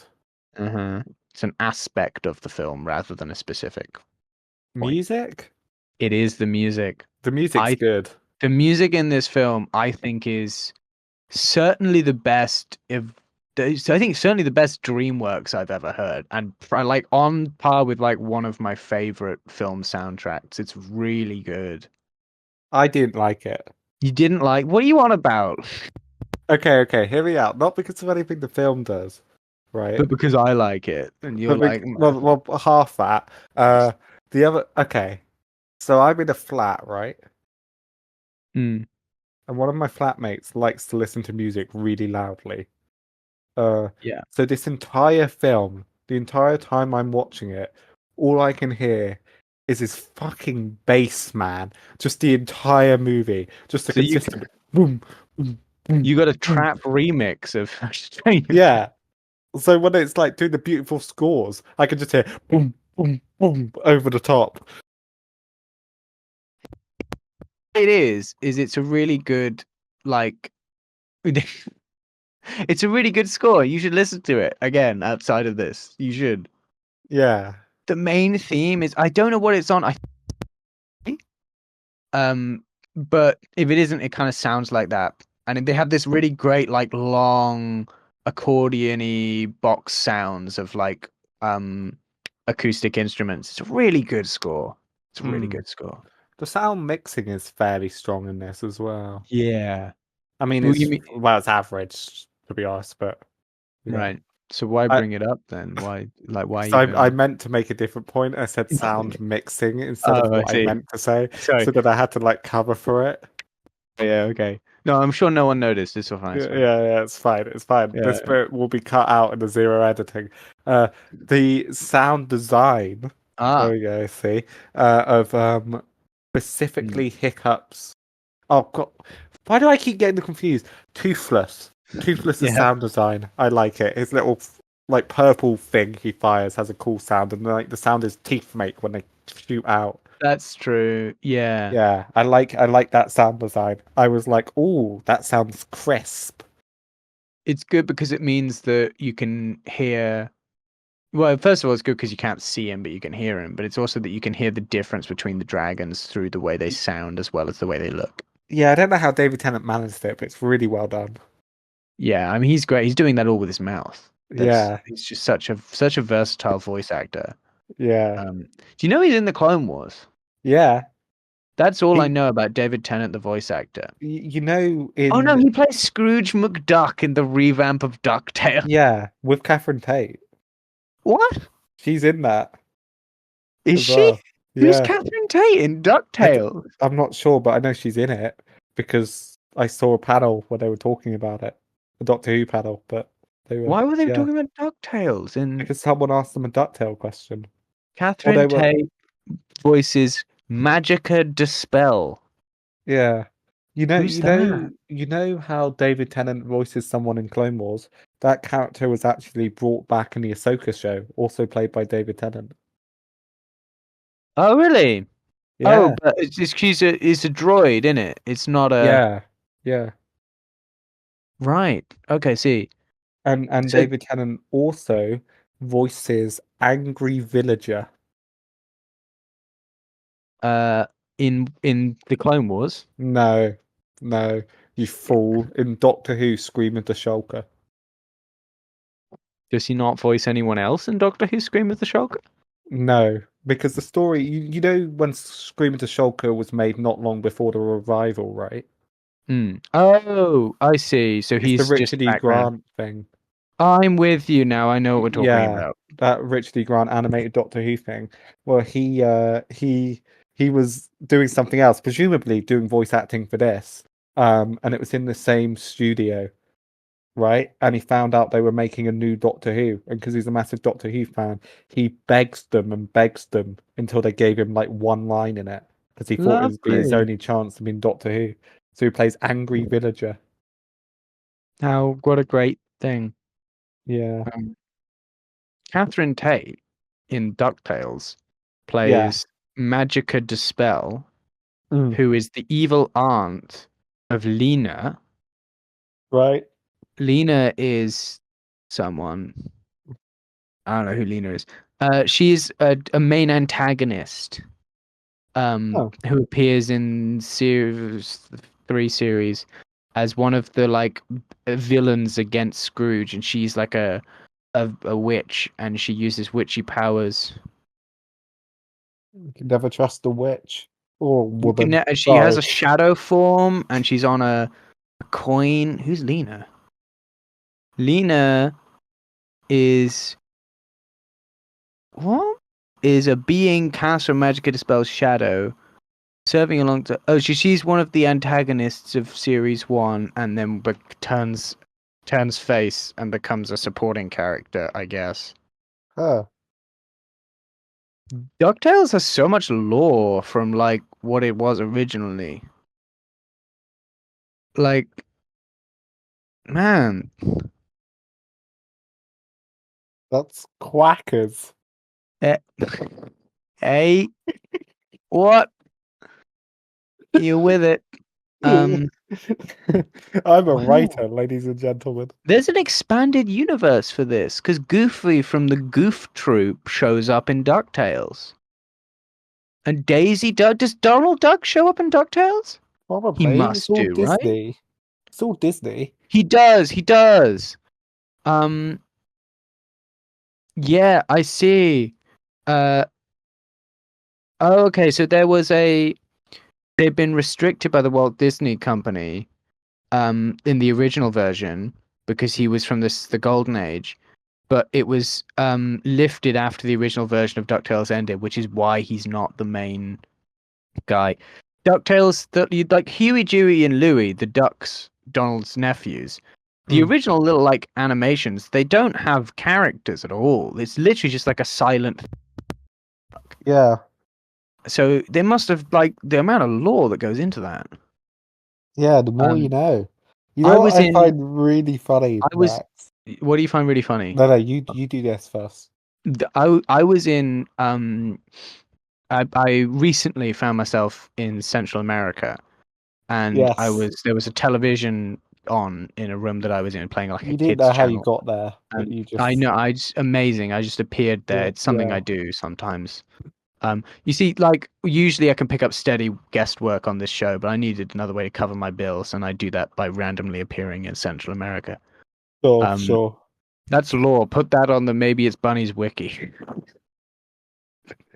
Um, there was a TV channel that was she was running kids show, and they were doing like Donald Duck cartoons on this Hmm. TV channel, but they're all slightly sped up, What? like at 1.25 speed, all of them. And I was sort of standing there like, why is this sped up? Why would? Because How I've long did it seen a take you to couple of those. notice? Well, no, because they were playing one that I'd seen before. Oh, And I was like, we used it like an old Chip and Dale DVD. Some of the old Disney animations are pretty good. I prefer Looney Tunes myself, but they're pretty good. And I was watching it, and it was like, I can tell this is faster than it should be yeah. because, Donald Duck is walking too fast. He's speaking a little bit more differently. And I was thinking, why are they doing this? But it just, um, as like a little piece of mime, and you saw one of the Huey, Dewey, and Louie ones who would eventually go on to be in Ducktales and have developed characters and whatever. But did you And it was figure nice. out why it was faster? I don't. I think it's something to do with fitting more episodes in. To me, I Ah, think, or to keep people's attention span. Um, Actually, no, I do know why. Actually, it's because advert breaks. They're not built around the same thing. I think. oh, Um, right. so if you want to get us time slot in there a bit fat, but I can't remember exactly. It was one of those reasons. I think is the reason why. But it's interesting that there's a wiki and an evil spell sister, aunt of a recurring character and what, and now there's all this deep lore about it. There's a But that magic system. there's still places in the world. Sorry, Yeah. places in the world. There's still places in the world where you can go and watch a TV channel that will just play to kids now who are growing up with these cartoons that are just the most basic version of these characters before all that. And I think Yeah. that says a lot about like the longevity of Disney as a company. Longevity of media. Yeah, no, and like the fact that okay, Timeless this media. yeah, because it's not like it wasn't bad, it hasn't outdated, right? People are Mm. still entertained by this stuff. Still got an Um, audience. yeah, very much so. And you don't need all of this expand. You don't need Catherine Tate, right? You just need one actor, right? Like Donald David Duck is Tennant. one guy. Yeah, Yeah. and some really talented animators, and you could make it, DreamWorks. So what I was about to say, right, and I'm glad I waited, was I just find it really funny the idea that someone clicked on the Spotify of How to Train Your Dragon and the finger slipped and they accidentally skipped to partway through the episode and they just came into this Donald Duck discussion. So-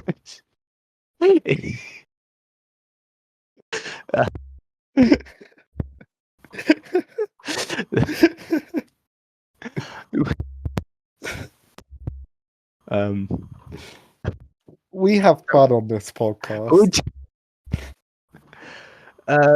the music, yeah, I think Well, what?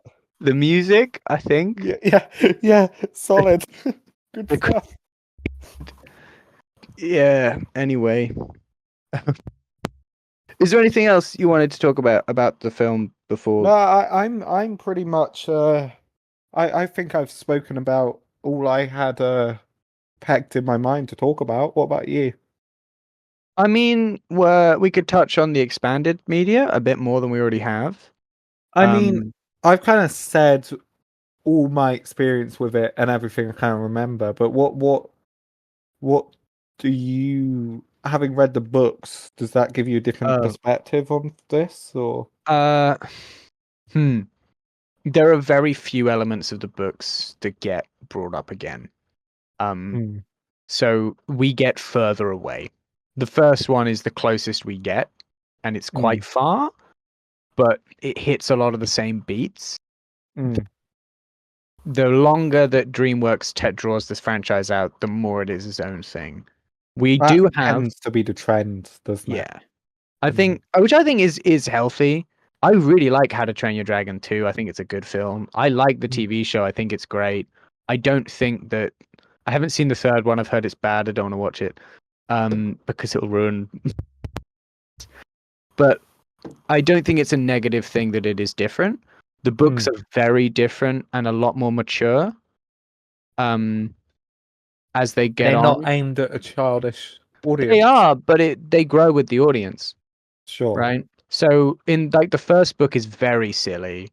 and then as And it like goes on, the like they 20th book is like an AIDS plotline. no, it's we'll see if she releases 8 more. What I mean is like it. The first couple books are lovely adventure stories that are slightly dark in places. Um, Mm. and then as it gets further in, there's an ongoing narrative introduced. A through line about this ancient Viking called Grimbeard the Ghastly, and Huh. and there's a called Alvin the Treacherous, who actually does show up in the show, by the way, but he's completely Does different. he? He does. He's Huh. but he's a very different character. Yeah, because I thought those names kind of sounded like Mm. they'd be perfect to just borrow the Just, names, you know? I think that's what they do. Um, and it's essentially the further down the books you read, the more creepy elements come in, and Mm. then by the end, it's quite I would say still a kids audience, but very much more like edging on young adult stuff. Yeah. Um, That and that's a lot more of like a serious tone to the whole thing. yeah, that's quite a trend with a lot of young adult media. They kind I of think grow up with the audience I think it's a a lot. really good thing to do and a really nice way to do it. Mm. They Yeah. don't lose the silliness. Uh, the No. books are a lot more silly. The Vikings are a lot more silly, but they it's a really good and well written set of novels. I would recommend for people who like children's literature. You know, Yeah. it's weird to recommend that to like an I adult would literature. recommend for any pedos out there. No, This that's is not the this point of the. You can this like is children. you can Look, like children, can no, you? you can like children's books. Yeah, you can Will like children without being a pedo. I mean, it feels like a It's not what defensive we're thing to bring doing. up, Max. The It's the books are very good. The show, I haven't seen enough of it to comment, but I think they take it in interesting directions.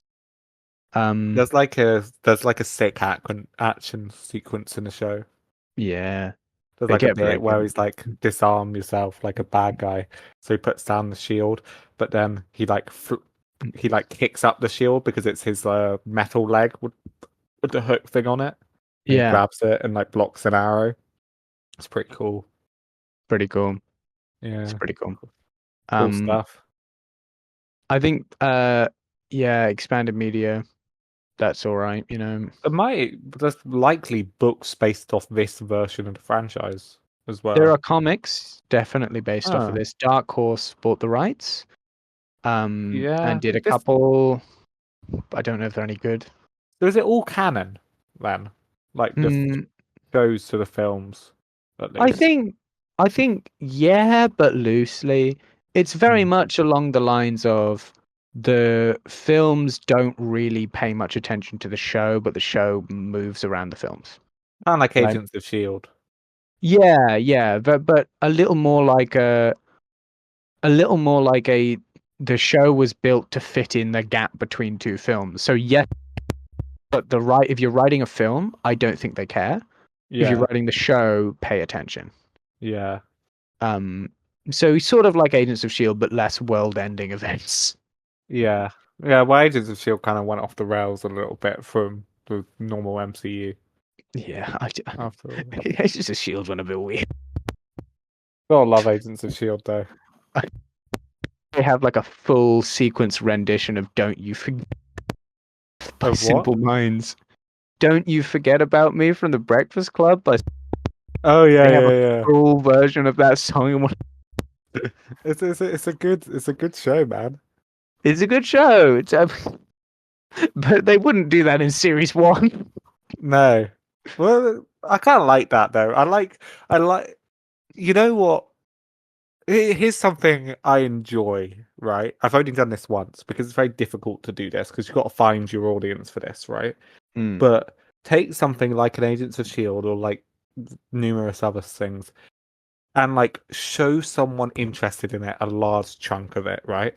yeah. Then show them something from like near the very end but it Yeah. feels vastly different. And just watch their reaction. It's difficult to do this because you have to do it with someone who doesn't really care much about spoilers Mm. or like big spoilers. So one of my friends just started watching Attack on Titan or has finished it, but when he was watching it, I showed him the first 5 minutes with the intro to season 4 of Attack on Titan when he's just finished season 2, Yeah. and watching his face just contort into pure confusion was the funniest shit. I'm telling you, man, it's like so much fun. There's a you could definitely do that with, because the new How to Train Your Dragon show that they were releasing. I'm just going to look up the Wikipedia for this so I can remember this. But they, yeah, sorry. So they made DreamWorks Dragons, which ended in Race to the Edge in 2018. They made Rescue Riders, which was the Netflix show. I thought Race to the Edge was the Netflix show. It was on Netflix. It was produced by Netflix. Yeah, it was Okay. Netflix. Riders of Berk and Defenders of Berk were Cartoon Network, and Race to the Edge is considered like a sequel to that, like literally Series 3, but it changed name because it changed studio. Sure.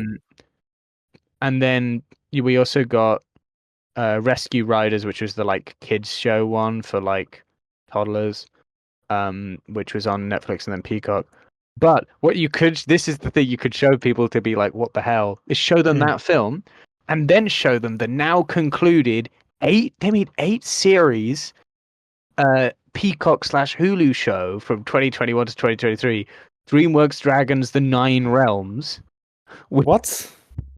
Dragons the Nine Realms. Okay, I want you to take a guess at this, because I found this on Wikipedia when I was like researching this episode, which I did, by the way, because I'm cool. Yeah, well, you just try and make up for the fact you didn't watch the stuff for the episode beforehand. Shut up. So. It's definitely, yeah, there it is. So take a guess. So here's the purpose of. Okay, so hang on. Let me. So DreamWorks Dragons, which was Rise of Berk and Race to the Edge, is about the protagonists of the films and it serves as a bridge between the first and second film, right? Right. So it tells you about Berk turning from the end of the first film into the second film, all about our characters there. DreamWorks Rescue Riders, right, is about Dak and Layla, which are human twins raised by dragons who have developed an ability to directly talk to them, right? And they helping and rescuing dragons and the people of the town of Hutsgalore, right? It's in the same universe.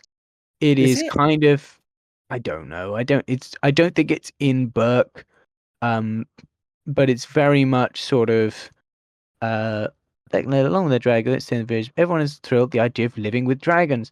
So it's kind of like convincing a village about it, and it's very much aimed at like 5-year-olds. Cool. Right, and I'm it's in that franchise. It's not necessarily about our protagonists, but we kind of use the same themes, and it's obviously aimed at a much, much younger audience, right? Yeah.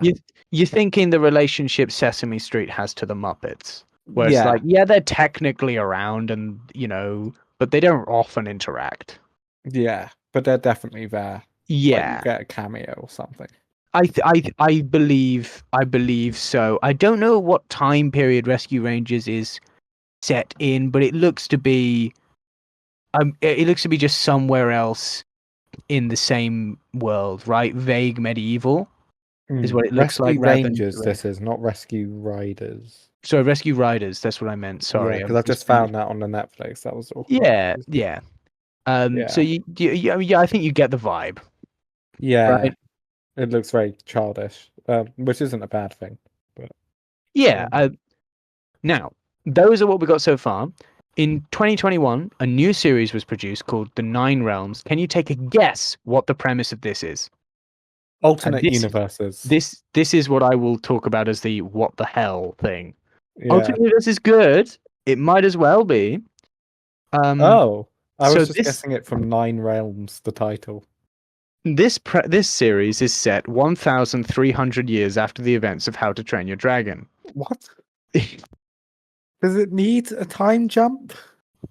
It follows a group of kids bored by. It's because it's set in the modern world, Solomon. Oh, of Set course. now. But Um, with dragons. yeah. So a group of kids brought by their parents to a huge fissure caused by a comet uncover a world of dragons underneath the ground. You know what those kids should do? And then they've discovered they got Viking ancestry. What should they do? They should. There's George R. R. Martin. Yeah.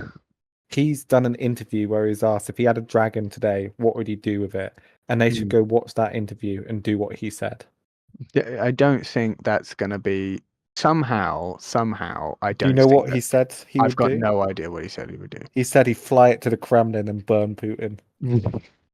I think they should do that. I'd watch that show. That'd be a goated kids show.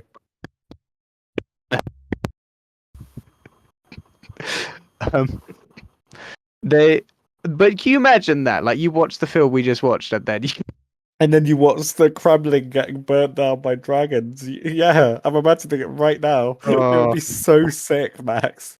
it would be something, wouldn't it? Um, it would be. Anyway, um, Should we that's talk all I about the wanted to live say about. action? Yeah, that's a good point to end on because that is the future. Yeah, because Um, I don't think they're intending to make a fourth one. no, as I understand, How to Train Your Dragon 3: The Hidden World was very much a conclusive. Hmm, hmm. Where they But introduced like I don't actually know what happens. I've never seen it, but it's the conclusive. Uh, yeah, Presumably, and all that the dragons go underground so that the kids in 1,000 years can find them. Question yeah, mark. something like that. They go and build the Kremlin. Now that'll be a twist with where the show, the 1,000 years takes it. Oh, because then they're burning down their history, so it's a moral thing, you You know. suggest Oh, you're suggesting that the Kremlin is built by dragons in 700 AD. yeah, that's what I'm suggesting. Russian history. They're like, what the hell's this thing? What's this got to do with it? Look, all I'm saying is, right, that'd be crazy because then it's a moral thing, right? Because this could stop a war, but then also Mm, it's destroying an important part of history and culture. So mm. it's like, is it the greater good, or should we let human events play out? You know? It does. It does make a big change, which is it confirms the existence of Russia in the How to Train Your Dragons universe. Which now, at the moment, we've just got Iceland. Yeah. Um, I'm a writer, so you you can see why I have ideas to improve this series. Right. Speaking of ideas to improve this The, series, the the modern new adaptation, modern adaptation seems to have only one idea on how to improve it, which and is I that's haven't seen the trailer because I didn't I've care. I've seen the trailer, and I can tell you from the trailer, it looks like Mm. they're making exactly the same film, but That's what in I live expected. action. Yeah. I don't. It doesn't look like they're making any major changes at all to anything. It's shot for shot. Every single shot in the trailer, I Hmm. think film. Like to the framing, man. It's wild, They probably just took the original trailer, let's be real. man. I think the characters don't look as animated-y Well, yeah, as that would make sense as they're, real people. yeah, like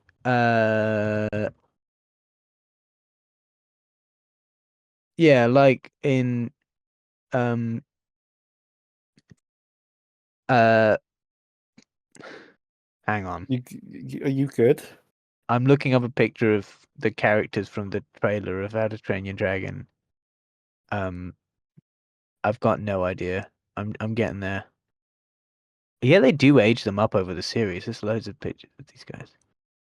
Astrid, How to Train Your Dragon.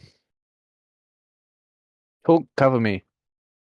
Uh, well, it's an interesting trend, right? Because DreamWorks are quite late to the live action remake game. It was very much a Disney thing, and it kind of defined 2010s live action Disney films, late 2010s, right? Because before Mm. that, live action Disney is kind of known for things like Pirates of the Caribbean, right? But with that franchise kind of dying out, especially with some of the Johnny Depp stuff, it was a weird, less creative pivot. And although they'd always done it for things like 101 Dalmatians and Alice in Wonderland, those were very much reimaginings rather than True. remakes.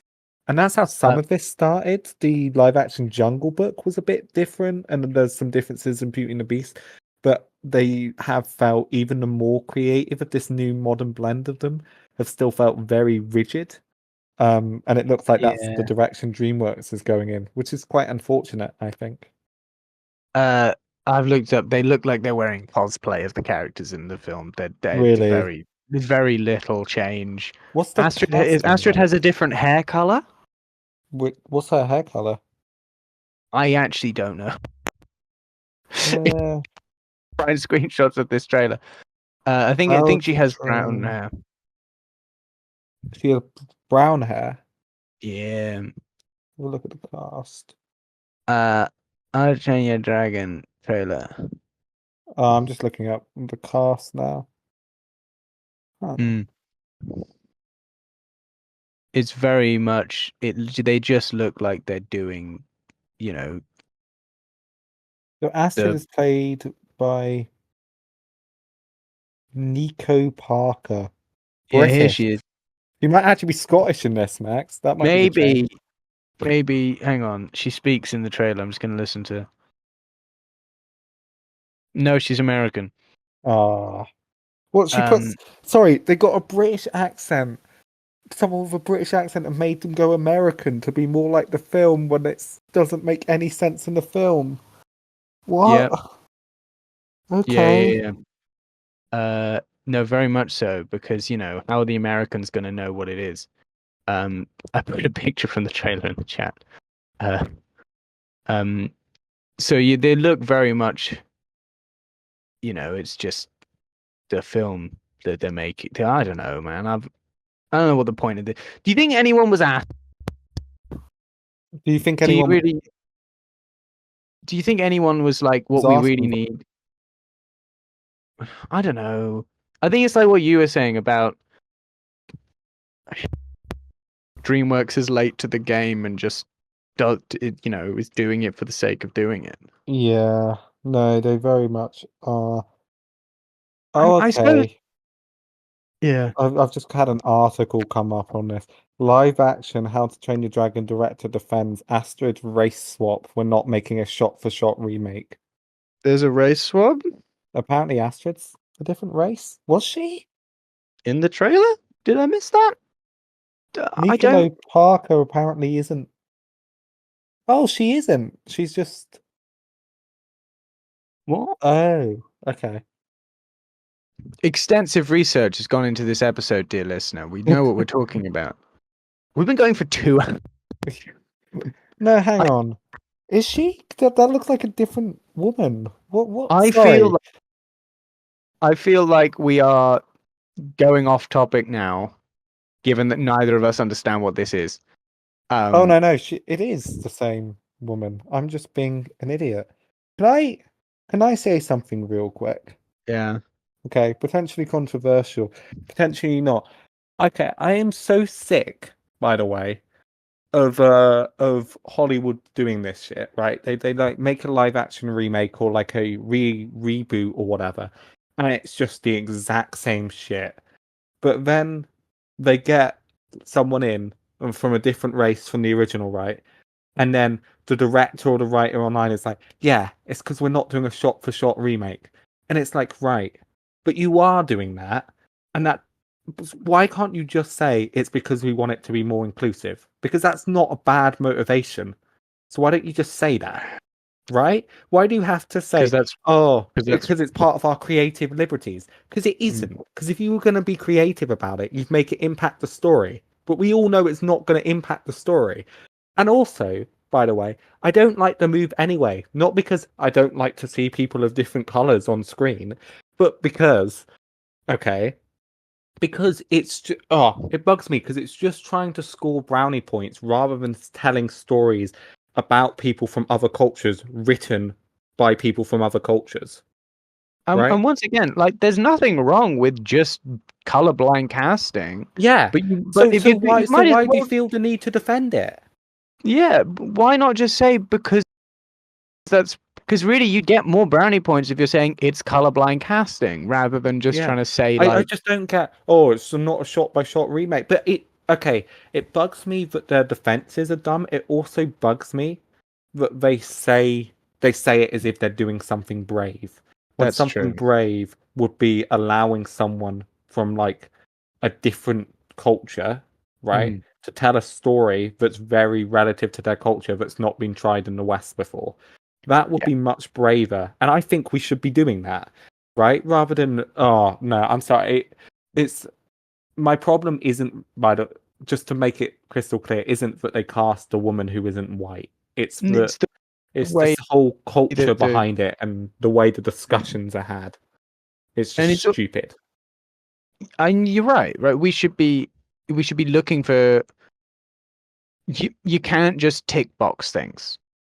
Right, Mm, the age of that being the bare minimum is over, right? It would have been mm, groundbreaking if they'd done this 40 years ago, 50 years mm, ago, sorry. Even 40 mm, years ago wouldn't have been that much of a big deal, right? mm, That would have been, oh, great, representation, right? mm. But now, like, nowadays, this isn't, you gotta actively make an effort Yeah. minimum to get people annoyed. Because it's driving up people on the internet so they're talking about it so they'll go see the film. Yeah, It's, it, it just really it yeah, really grinds my gears, and it's not just Hollywood that does this shit, man. It's when um it's when you get to like Pride Month and every fucking company puts the flag yeah, in their logo as if they care. It's like in America, half of like the companies have just banned DEI or like just eliminated DEI programs because of who's president, right? And mm, then Target, which is an example of someone who did that, still changed the logo because of a yeah, pride right. thing happening. And it's Yeah. like, just stop, okay? Just actually, If you wanted to tell, okay, let's tell a story from a real cultural perspective, right? yeah, You doesn't need to be, you don't have to play it safe by making it more American, right? You yeah, can tell a story from the perspective of someone who isn't outside your target demographic and show that there are more things in the world. If they yeah, told this story from a Scottish perspective, like a well-respected Scottish actor David Tennant, then this would sell. It would be a yeah, brave move for the studio. yeah. Sure, They I got the suppose. real David Tennant. That's brave, hiring David Tennant. No, and even so, even if you're too pussy to do that, you can just have colorblind casting and not have to defend it.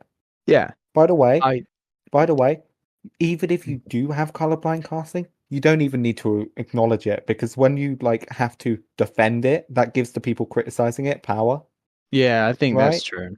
And the only times you should be defending the criticism is for criticisms like I've had, which is Yeah, it's the cowardly move. I think you should maybe like defend that, but when it's like defending people who just scream woke against people who just screamed woke, that's legitimizing their complaint as if it's like an actual criticism.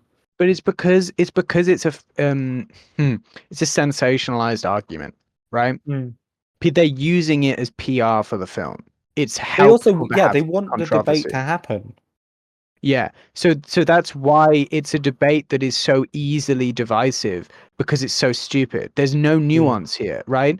yeah, Like either you're against colorblind casting, in which case that's insane, right? mm, Or yeah, you're for colorblind casting, in which case that's the end of the conversation. Because there's no, it's like, as you were saying, it's not a brave move, it's a really standard one. So there's mm, no scope for further discussion other than people screaming, woke versus wake up, right? yeah, So that's all you're going to get is a screaming match because it's such a like two-sided, absolutely no nuance issue because we've talked to death for yeah. years.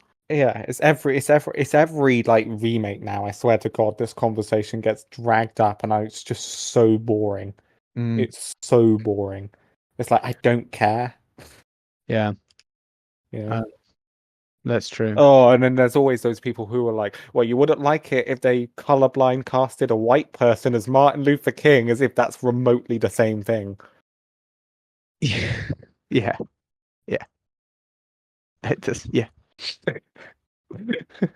I kind of I like casting in a bloody like biopic or something when Martin Luther King would show up. What on earth?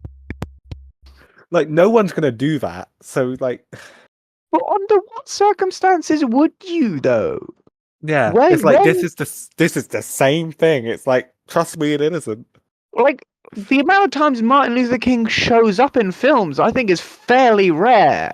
Like he's not, Yeah, as that far was as an this is go, argument there's when not. they had. That's the argument they had when they cast um what's his face in Doctor Who. Oh my god. Oh Shooty my god. Gatwa. No. Einstein.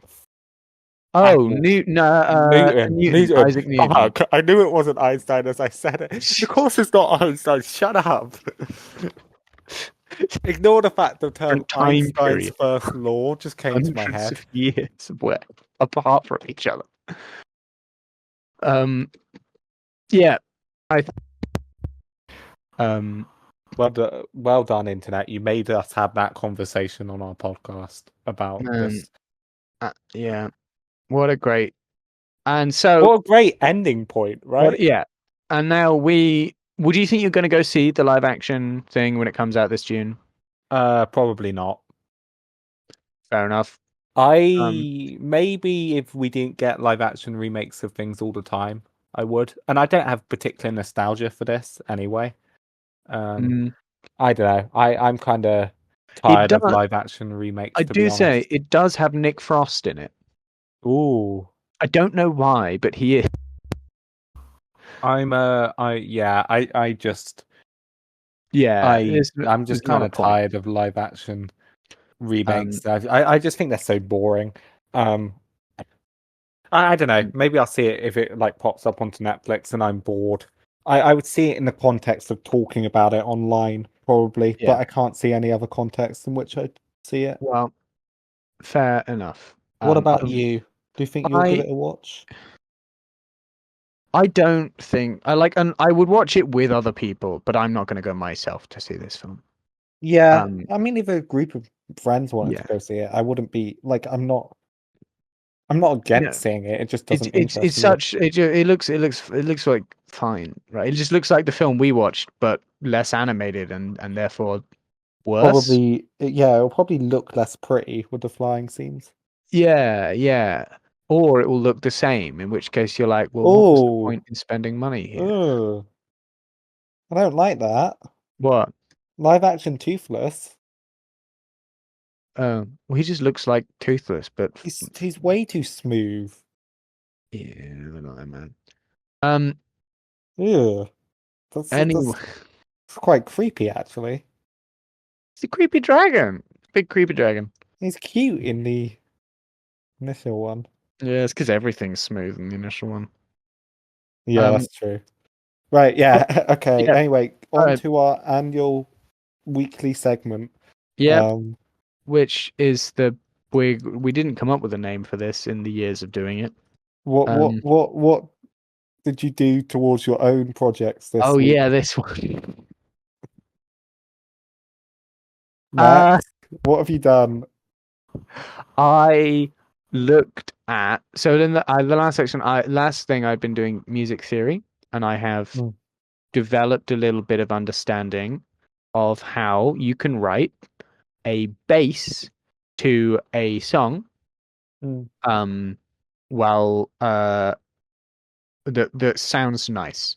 So I had a conversation. I had a conversation with someone who well, is an expert in this stuff, and he very kindly explains to me in front of a piano what a triad is and how you oh, can play bass notes that are within a chord, or play bass notes that make the melody sound like it is part of a different scale or of a different number in a scale, or sound funky in another way, and ways that you can muck around with chords. And I had a great time doing that. I did not put any of it into practice yet, but I now have the skills to sit in front of a piano and look at a melody and be like, I muck around on this for half an hour. I could come up with something that sounds pretty No, well, good. that's pretty cool. I was about to mock you and say, so you watched a YouTube video, but you actually spoke to an expert, so I can't mock it, which is Yeah, amazing. well, I play music with people uh every fortnight, and one of the guys there's a very nice man who's got a background in jazz, and in jazz they like people mock jazz a lot, but You like jazz? jazz is really really good at like knowing the rules to break them, if that makes sense. Mm. Like jazz wrote the damn okay, no, classical music came up with this massive complicated rule book. The jazz world completely rewrote the damn thing just so they could rip up their own rewrite all the time. It's very impressive what jazz musicians can do when you get them talking about the mathematics of music.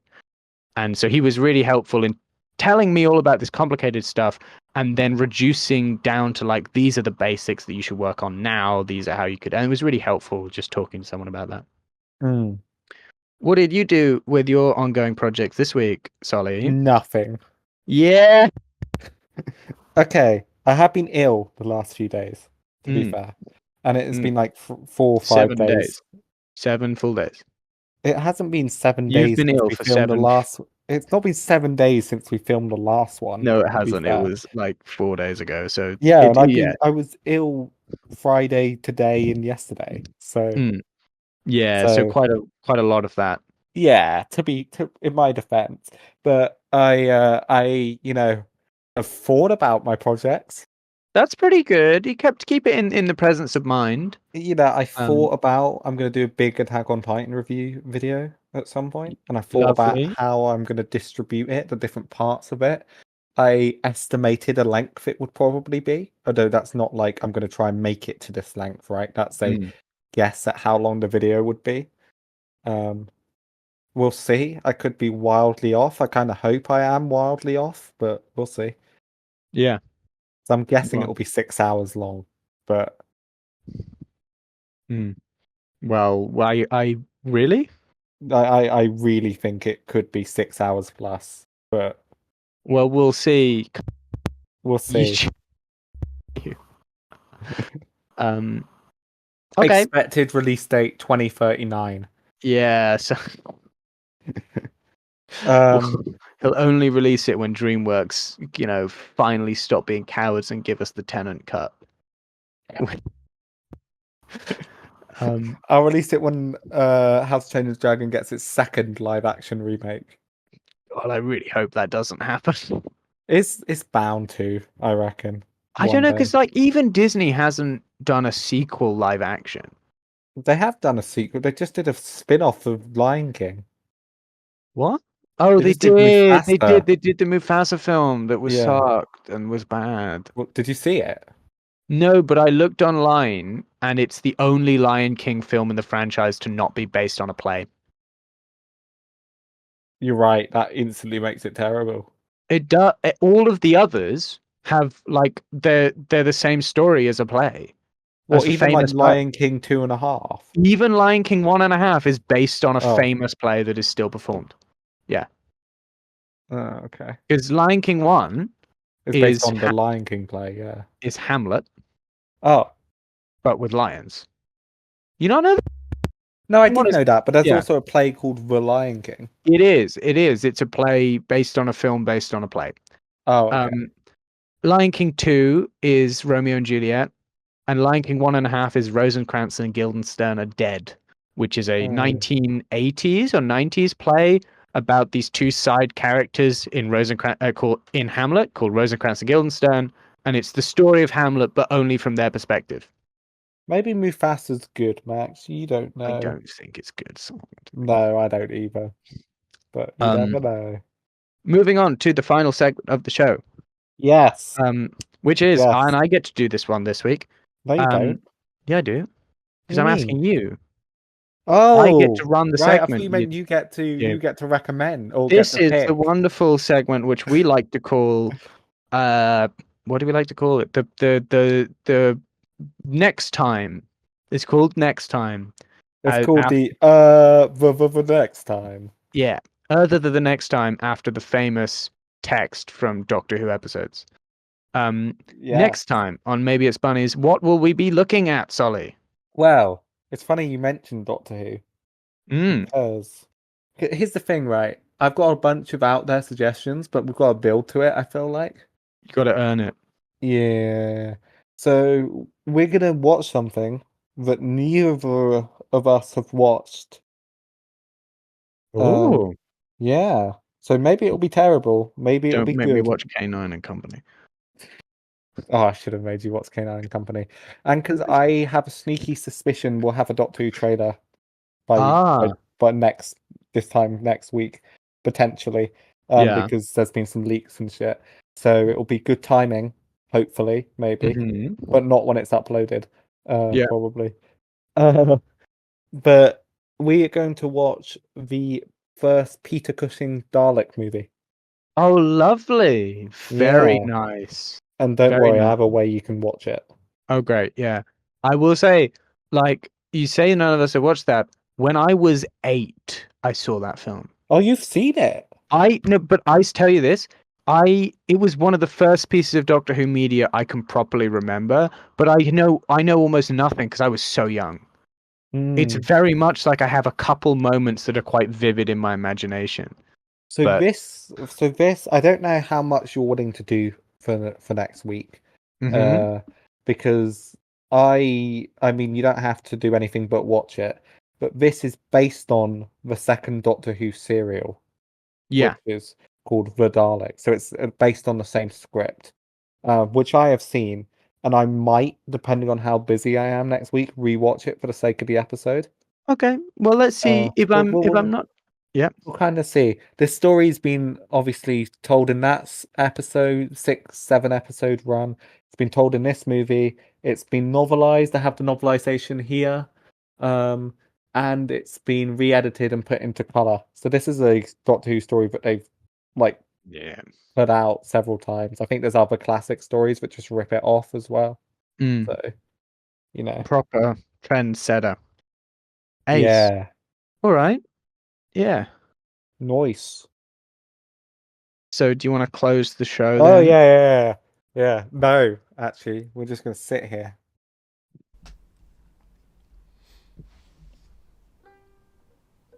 Thank you for taking the time to listen to our show. We hope you found us interesting, or at least so-so. You've heard us talk together about whatever's on our minds. We apologize, the conversation was not more streamlined.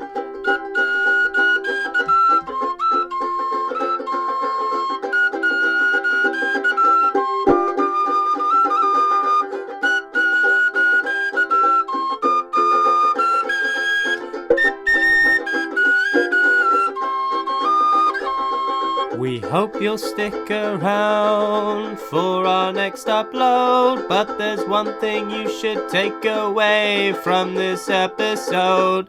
Maybe, just maybe, it's Bunny. It's Bunny. There's always a possibility that it's Bunny. It's Bunny. You can never rule out the possibility that it might be Bunny. It's Bunny. You should consider that maybe it's Bunny.